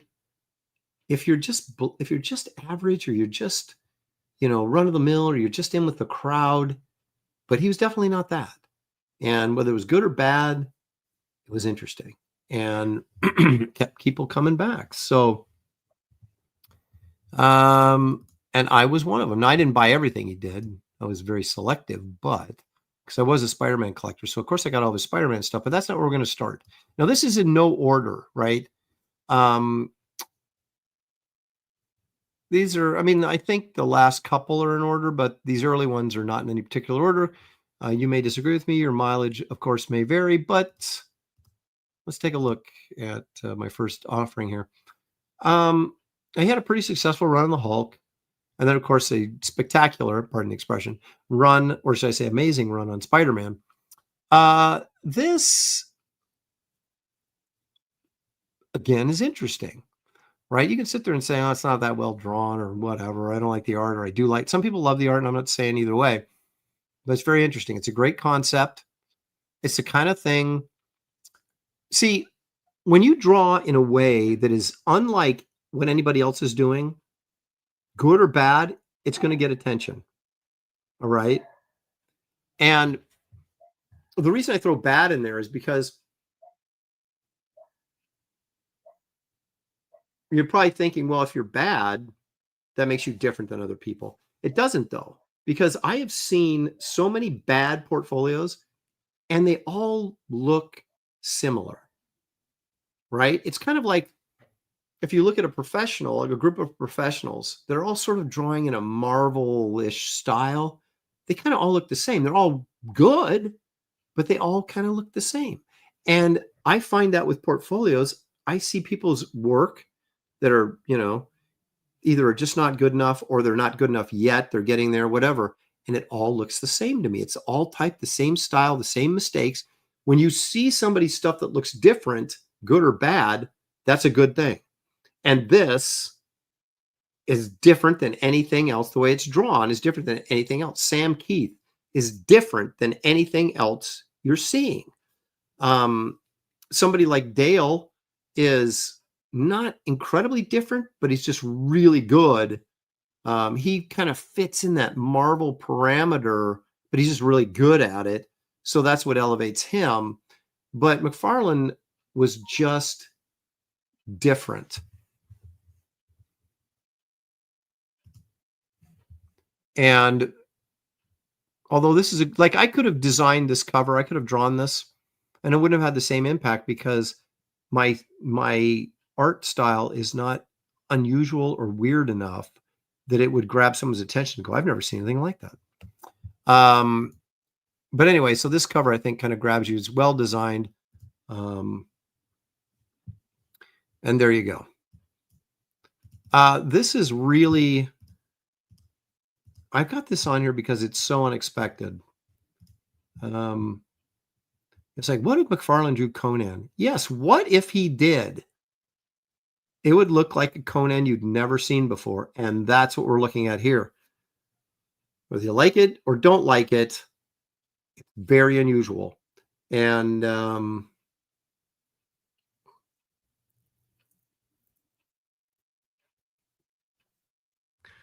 got to interrupt something here in the chat. Daniel, tried to buy shoes setting the Indigo's pledge is not open. Word. It isn't, because when Graham closed it out last week, and then now instead of going right into in demand, Indiegogo, talk about, again, remodeling stuff that didn't need to be remodeled and making it worse. There's a 2-week wait period before it can go in demand. So it's not closed. It's in limbo for 2 weeks, and then it'll go into demand. So that's what's going on there, if you're wondering. So anyway, again, what do we see in the last 2 covers? Big centralized images, focus right here on this main character. It's just a drawing, but it's a weird drawing that's very unusual. It's got a lot of power to it, and it's a singular image that kind of draws you in. So again, successfully designed cover. You can argue about the execution all you want.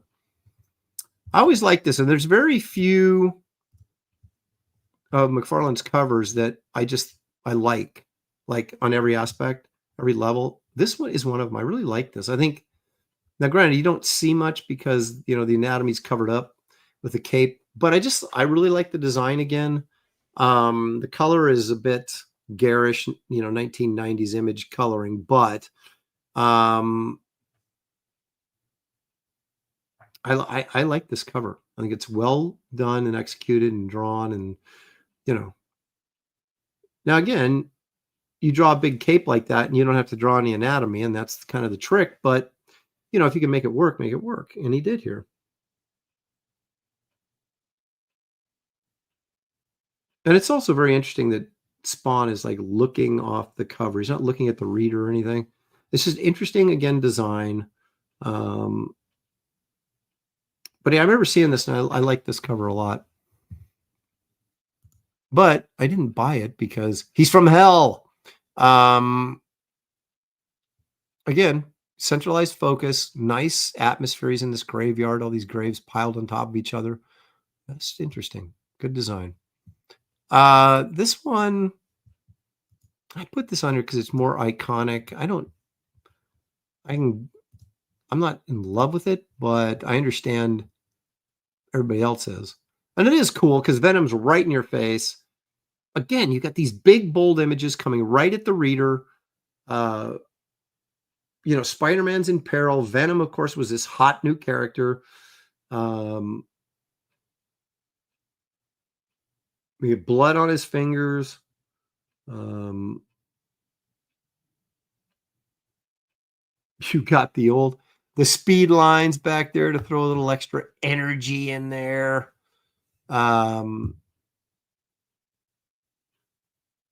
And the fact that these covers sell for like hundreds of thousands of dollars now, must be doing something right. I remember this one was kind of like I remember everybody talking about this cover when it came out. Almost didn't put it on the list, but I thought, I better. It's very similar to what we just saw. Again, going in there for a big close-up. He's portraying the lizard in a way we've never seen before at this point in time when this came out. This Amazing Spider-Man 313. So 3 issues before the Venom cover. We're like, the lizard looks more like a monster. Where most people were trying to draw him to make him look like, a lizard might look. McFarlane's just like, yeah, these are kind of, he's more of a, this is McFarlane's version of what a lizard might look like if it was a monster or something. I don't know. The fingers of Spider-Man's clawed up hands are kind of cool. But again, it's right in your face, and it's like, whoa, I better buy this.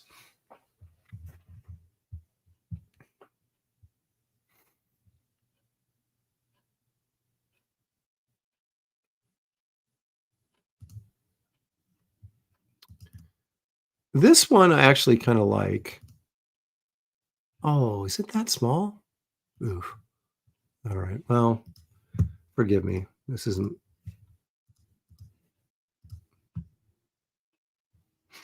Oh, I guess it's okay. The one thing the Image crowd did really well was put a lot of detail and stuff. Sometimes it was nonsensical and pointless, but it was just like they just kept going and going and going and put this here and put that there and do this here and do that.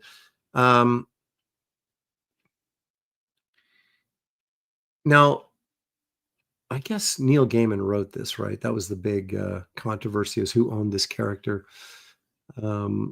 the idea that you've got some hot Nordic babe coming from heaven as an angel, that's a pure atheist's viewpoint of what heaven might be like.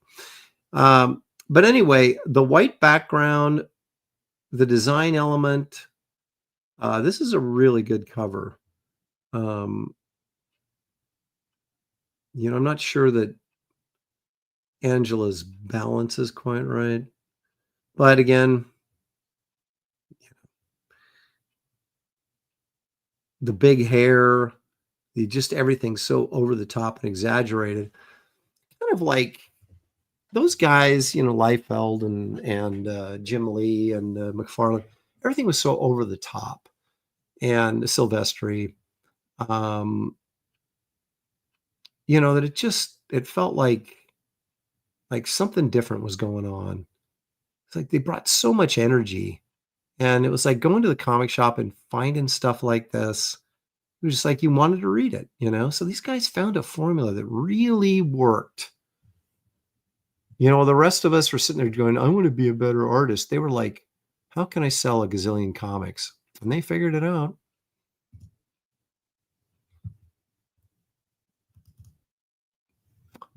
Put this one on here because it is mildly iconic in that it is Spawn number 1. But I do kind of like it's really tough to come up with a good image for a first issue that actually is not just the figure standing there or a close-up of the figure or the character. And this is kind of interesting. It's got some energy to it. It's got some movement to it. Again, it's really well designed.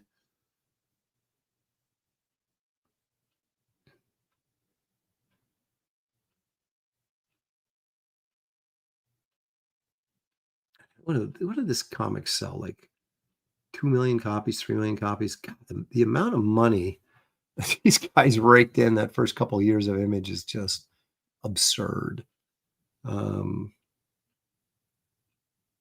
Yeah, it's just, again, I mean, everybody was waiting for this, so he could have drawn stick figures on the cover, and I think people would have bought it. But this is a really strong cover. It's a really nice design, nice image. Getting back to our old friend Spider-Man. I remember when this came out.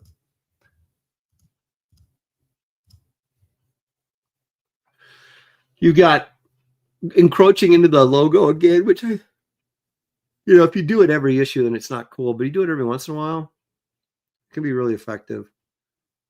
And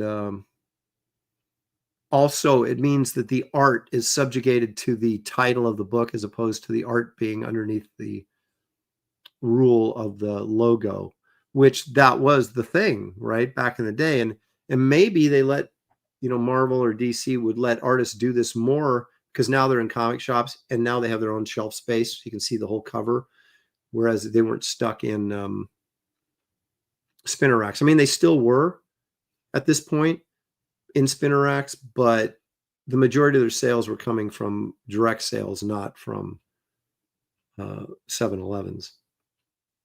So again, really dynamic, really eye-catching, really like, oh my gosh. Was this when Spider-Man had the Captain Universe powers? He was super strong. I don't know, but I love it. And again, you can say anything you want about the drawing, but it's there's a lot of lines on it. It's very detailed. It has a lot of impact. And again, really well designed. And again, huge centralized figures that draw your attention. And that is the key, you guys, to successful covers. I'm telling you. I mean, every once in a while you can throw in a busy cover, but most of the time you need to be doing stuff like this to get people to pick that book up. And of course, this is, maybe the most ripped off cover in the history of comics. So I had to put it on here. It's interesting. I like the 300 motif in the background. The funky Spider-Man position,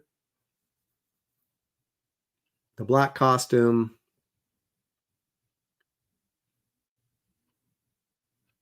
Of course, if you look at this background, I can tell you right now, that's a photograph of the city that got Xeroxed about 200 times and then placed in the background.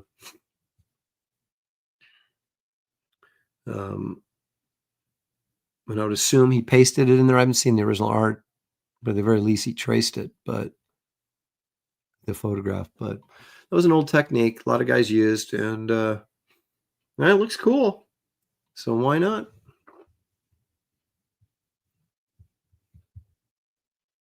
But this one's on here just because it's so freaking iconic. And the reason it's iconic is because it's so good, so memorable. I would never have thought to draw Spider-Man like this. It's almost, how Ditko used to put, if you're old enough, how Ditko used to put Spider-Man in all sort of weird bendy positions. Well, McFarlane did the same thing. And I would be trying to draw this going, oh, let's see. Because according to this drawing, his thigh connects, it needs to be connecting back here. It connects right here. And, so it doesn't really work. But, that's what I'd be so hung up on. Was the anatomy right? Instead of just the visceral impact of the drawing. So here we got probably his two best covers, in my opinion. I remember seeing this again. I love this cover when it came out because Batman just looked freaking cool in it. I mean, that's one thing to say about, I think someone mentioned in the chat earlier, McFarlane has he's figured out the cool factor. And that's really what you want out of comics. You want them to look really cool. We as artists, can sit there and look, oh, that's so well drawn and that's so beautiful and blah, blah, blah. What does the reader or the fan want? They want something that looks cool and exciting. And they're not going to sit there and critique the drawing. They're going to just go on emotional impact. And this is a freaking awesome cover.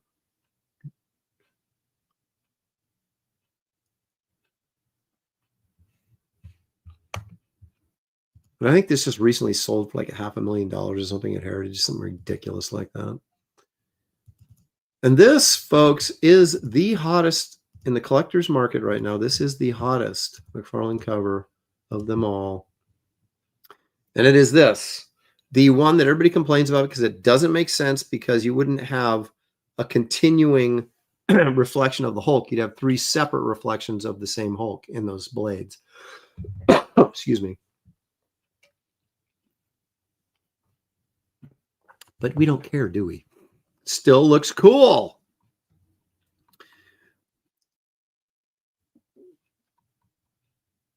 And it's something that Michael Golden told me when I was trying to break in. And he was trying to explain to me why I sucked and what I needed to do to be better. And he's talking about my character's acting. And it's like, yeah, and he was showing me stuff that Kyle Baker did. And Baker, of course, does really exaggerated stuff. And look at the mouth on Wolverine. It's just like, it's like humongo. Because it's not about whether that's what if a mouth could do that or not. It's, am I conveying some energy and emotion? And he's certainly doing that. And so this is like red hot right now. This is like over a $300 book, which is crazy to me, because there's a gazillion of them out there and they're all in near mint condition, but people are still paying big bucks for it because the cover has become so iconic.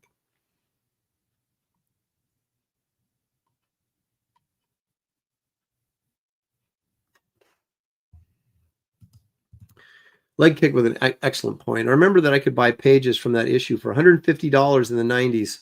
Problem was, I was in high school. I know, that's the thing. It's like whenever we all have these stories of these great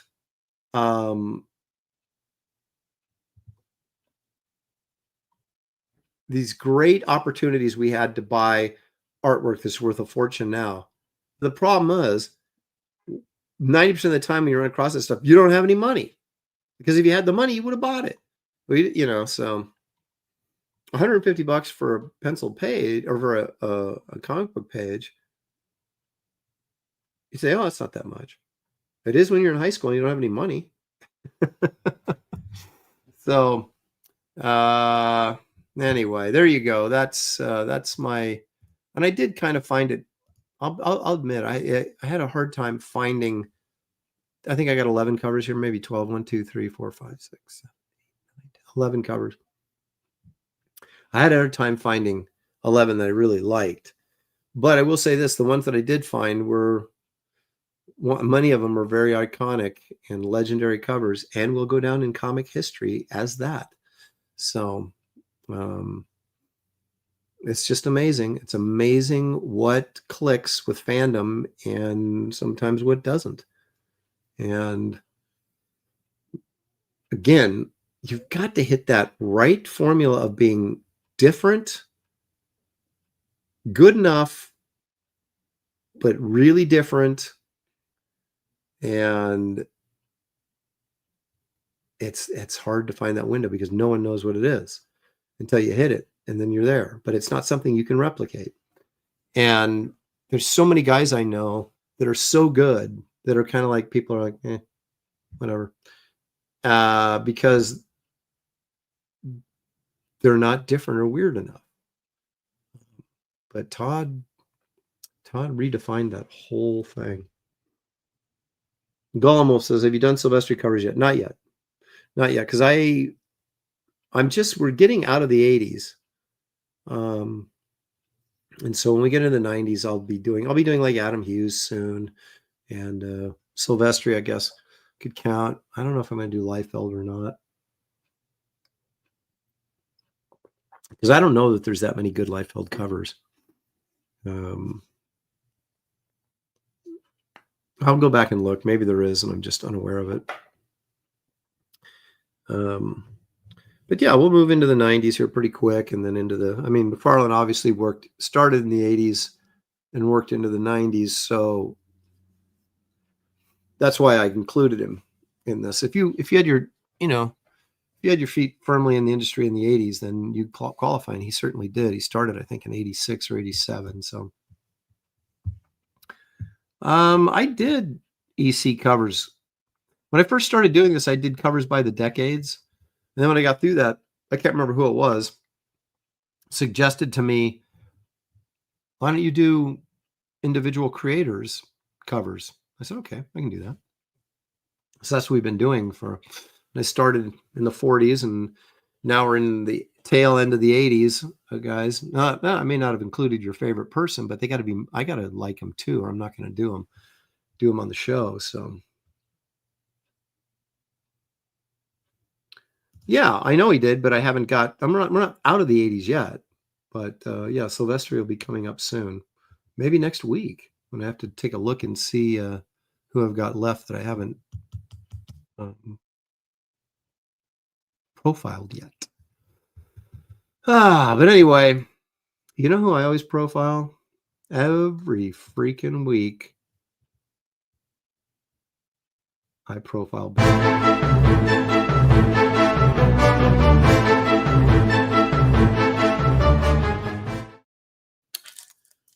I really want to eat this last candy cake, or tasty cake, or whatever it is, but I'm not going to do it, at least on the air. Okay. I've got actually a little more than usual. Like I said, with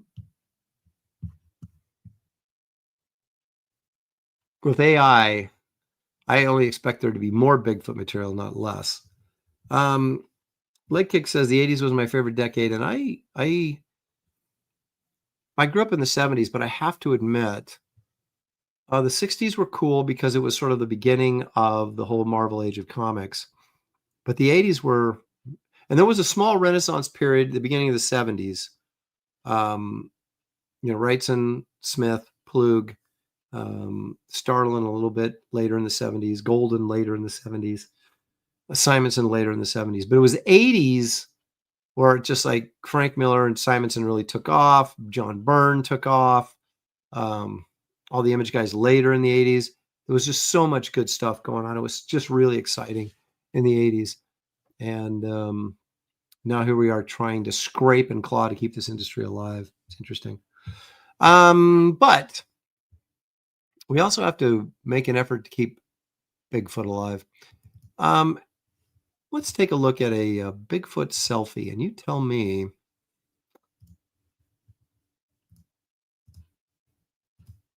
what you think of this, because I'm certainly going to tell you what I think of it.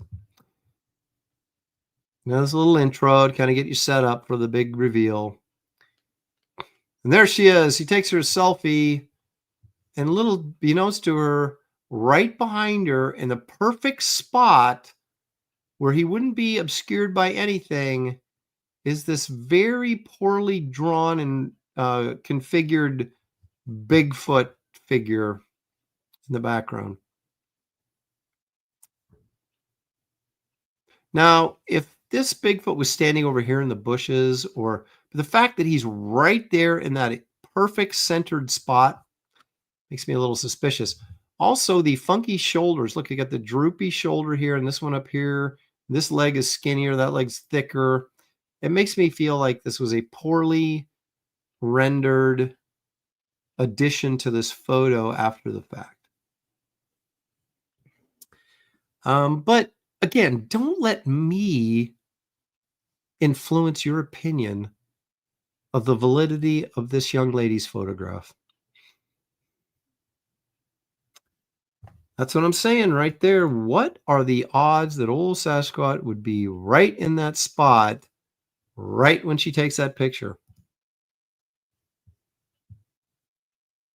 The odds must be astronomical. And yet she beat the odds and gave us Bigfoot in her selfie. It's wonderful, really. In fact, it's so wonderful, I'm going to close it. So I wanted to start off. Creative Face says he's as fake as her eyelashes.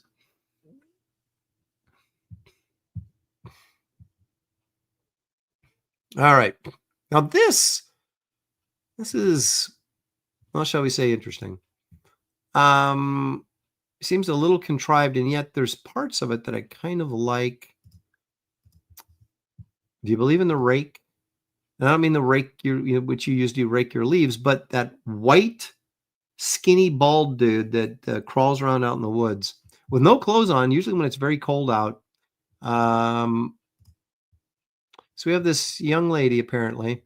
Why is she sitting out here shooting a video of herself? I don't know. But let's see what just happens to show up in her video.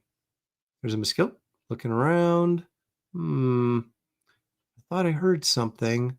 Did you guys hear something? I don't know if there's someone else there, if she's videoing herself. I don't know. But right there. Do you see it peek its head out right there and disappear? Now we're going to go in closer. There it is. There he is.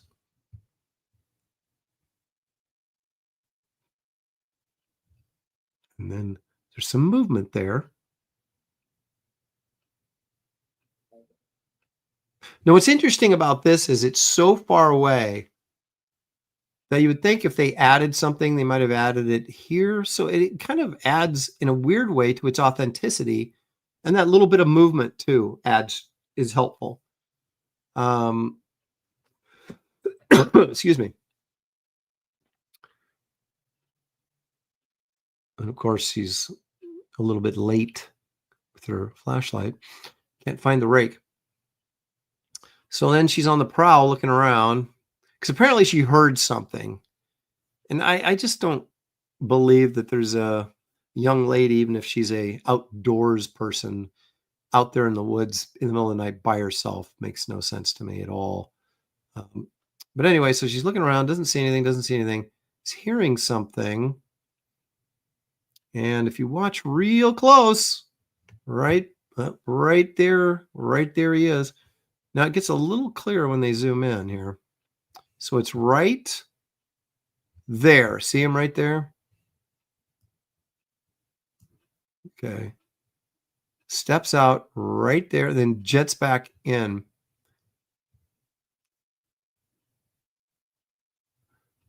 It has a sort of, there he is again. It has sort of an authentic quality to it. So you can see his head here, shoulders, arm. that it makes me feel like it's more likely a dude in a white suit than it has been digitally added, but I could be wrong.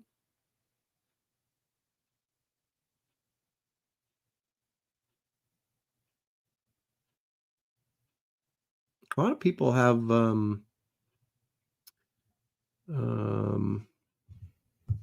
lot of opinions about this. A lot of them accusing me of running around naked, and that's why I'm sick, but that's not, I don't think that's what I was doing.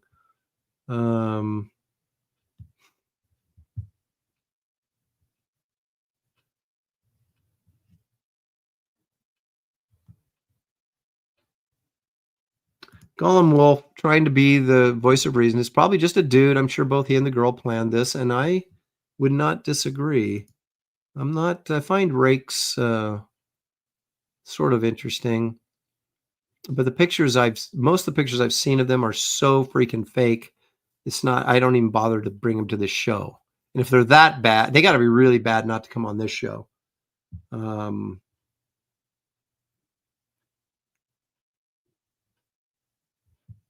I mean, this is very easy to do. You just get like one of those stretchy pullover long sleeves, and then a hood, and you're the rake. So Paul Taylor saying he's too thin for Boss Hogg. Wow, Dukes of Hazzard reference. How about that? But I found this one to be mildly interesting. Now, this is one I'm calling a waterfall Bigfoot.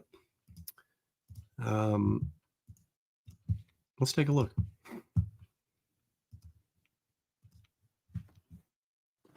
So here's the waterfall.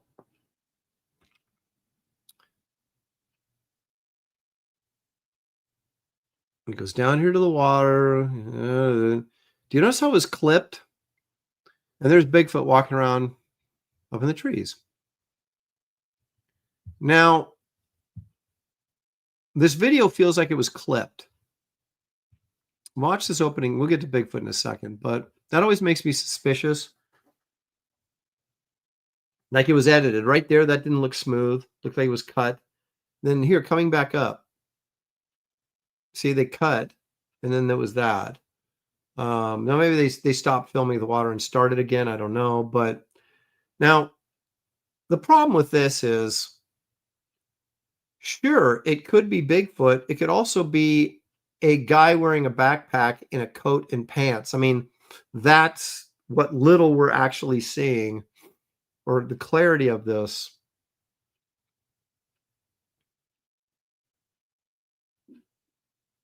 But I will say, because he's blurry, it's more than likely Bigfoot. Because if it was a hiker, it probably would be in focus. Because we know Bigfoot tends to phase in and out of our dimension, and that's why he's always fuzzy.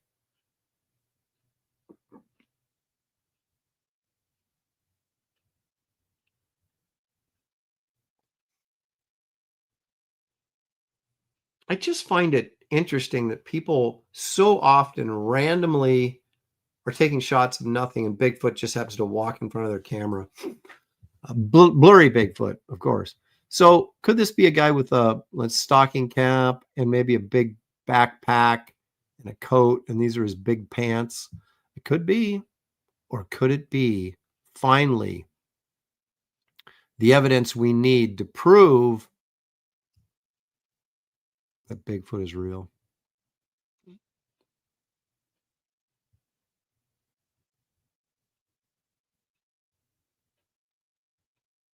Well, Paul Taylor's onto something here. She's cleverly hiding behind the waterfall so Bigfoot can't smell her. That's a good thought. Maybe we're looking at this the wrong way. Maybe that's more evidence that this is real, because she was expecting Bigfoot, and so was hiding behind the water so she get these great photos and not be smelled by Bigfoot.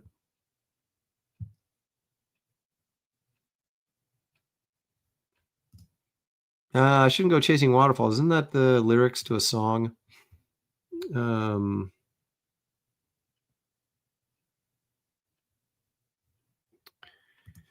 Well, I don't know that necessarily convinced me, but it's certainly food for thought. Now, how about But something I like to call bobbing Bigfoot.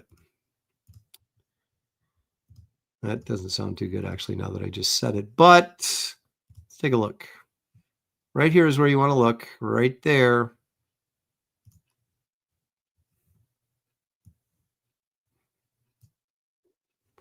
you see the bob? Watch him again now. He bends down, bobs back up, goes back behind the tree. I thought that was like they were running the film backwards, but apparently that's the action that Bigfoot takes here.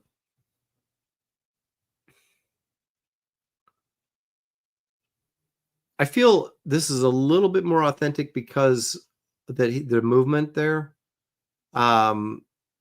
So again, leaning towards, hey, go run behind that tree and act like Bigfoot, and so I can film you, as opposed to it actually being Bigfoot. There it is in slow-mo.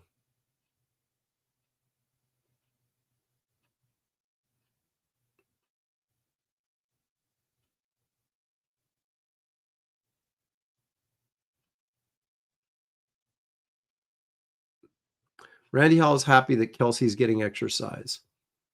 Oh, Kelsey, wherefore art thou, Kelsey? I, for one, miss Kelsey. I do. He was a very talented, or he is a very talented artist, but he's also a big personality. Can't have enough big personalities. So I don't know. I just don't know. You know, the problem with all these videos, I've said this before, is they're so short. Where's the 20, 30 second, a minute long video of me just, hey, I think that's Bigfoot. I'm going to film as much of it as I can and see what's what, you know? They're always like 5 seconds long and then it's over. Which then makes me think, well, then maybe it's been, you know, computer generated back there or something. I don't know.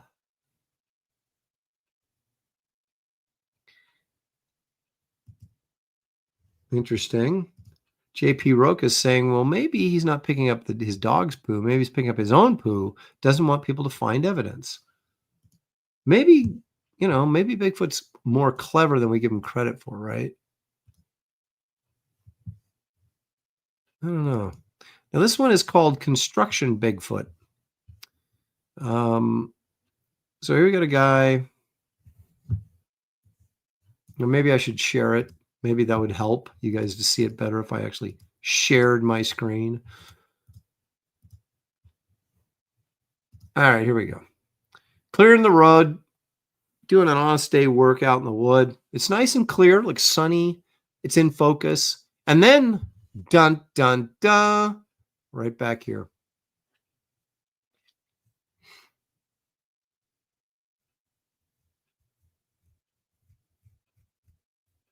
Is it real? Or is it complete? Digital fabrication. Now, I'm leaning digital fabrication on this one. The way he moves back there, it looks very sort of fuzzy. The movement does. It just, quite frankly, looks fake. However, I did notice something. I think this picture zooms in on it. That I think you can almost, you can almost see, wait a minute here, where is it now? A face on this guy. Let's see if I can, well, where was it? I can't see anything but a mass of hair right now.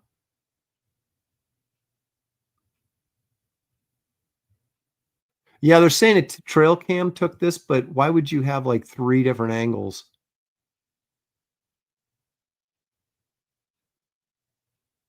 Where? I could have swore at one point I was seeing, like, it kind of looked like he had a mustache, or I don't know, man. I can't find it at all. It just looks like a mass. You got that highlight right there, but that's not the eye. I saw seeing something that looked like, I thought that were eyes and a nose and a mustache, but maybe I'm just like every other Bigfoot person just seeing what I want to see. This is also interesting. Now, the guy he looks back to like back up and doesn't see this thing. Now, that doesn't mean he would see it. There's our host that I stole this from, Maximum Fear. You can check out his channel if I'm not providing you with enough of this, he certainly will. There it is. Okay. Mustache is right there. The nose is right there. His eyes are here and here. Probably not, but I remember seeing that and going, oh, there's his face. Yeah, this seems very, how shall we say, disingenuous to me.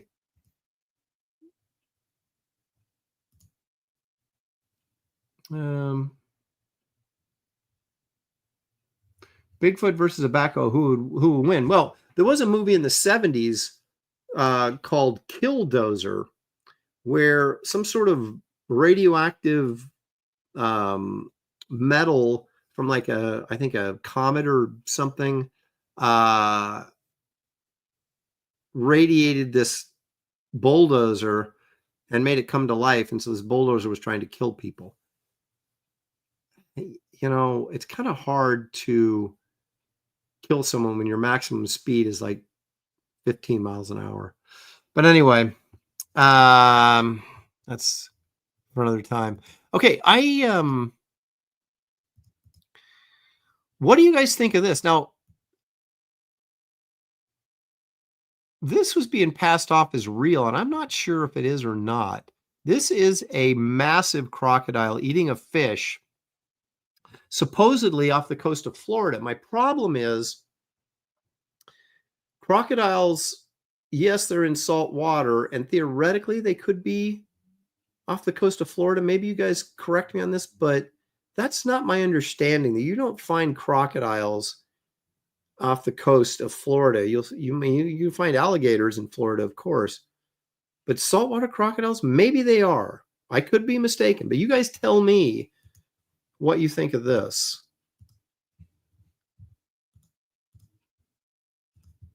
Because this thing is freaking huge if it's real.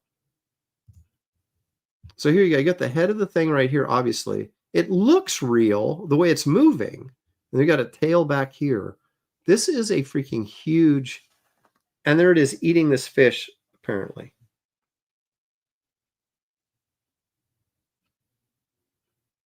And down it goes. It's in slow motion, of course. This isn't actual speed. Look at the size of that. This is a boat captain allegedly filmed this.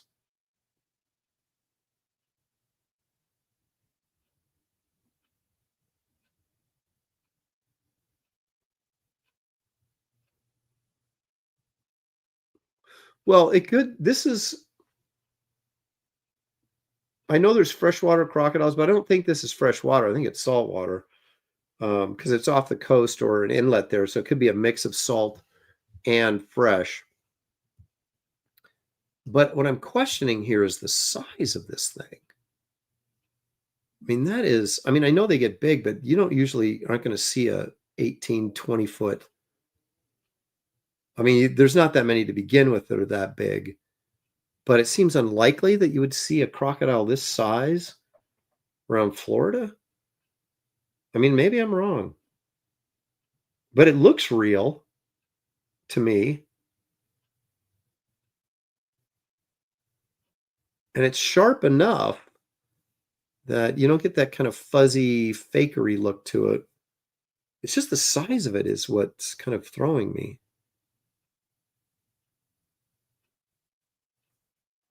What is Gray Wolf?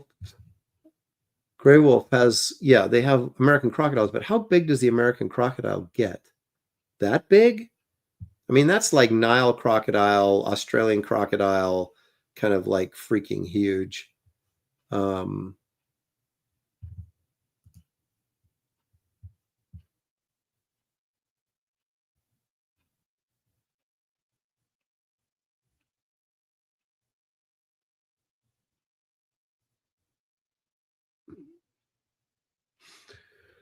Golemo says, could it be an illusion, an optical illusion? Maybe the tail is from another croc. Possibly, but look at this, though. The size of this thing's head. Now, we don't really have a reference to it. I guess that fish, I mean, it depends on how big that fish is, right? Because that's also a big fish. Now, they say that tarpons can get really big. And I lived in Tarpon Springs. True, I did. So I don't know how to judge. But even if that was another croc's tail, the head of that crocodile is still pretty big.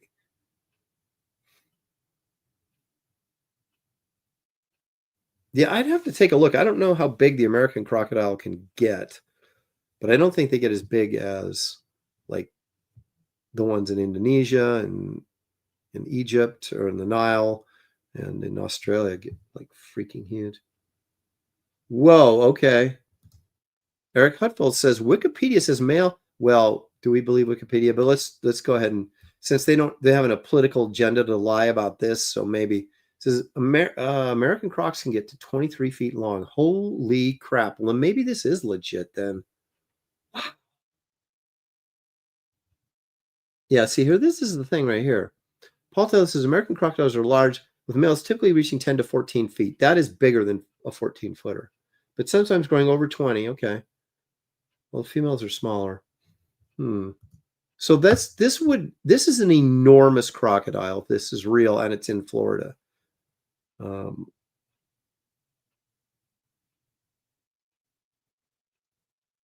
would like someone to get more pictures of this baby because this thing is freaking huge.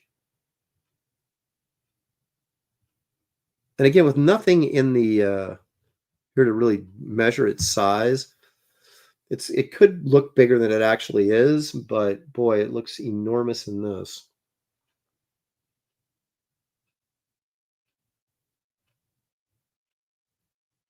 Yeah, see, that's the thing. I was like,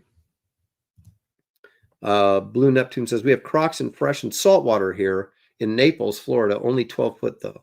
Yeah, when I was in Florida, I'd see 6 foot, 8 foot, maybe a 10-footer once in a while, but nothing like this. Of course, that doesn't mean they're not there. I'm just saying.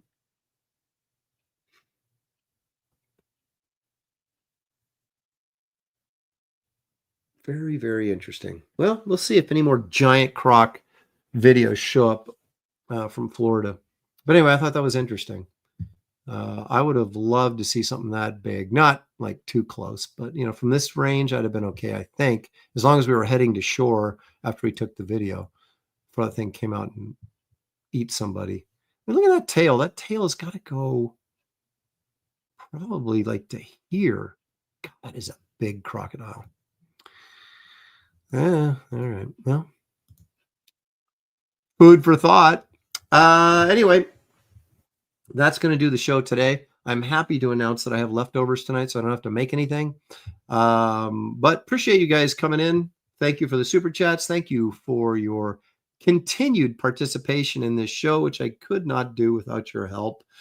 So thank you very much. Enjoy the rest of your weekend, and join us next week right here for our very special, I don't know if it's going to be that special, but it will be a Christmas special for Aaron Live. So join us next week, won't you? See you guys. Thank you. Night night. Mr.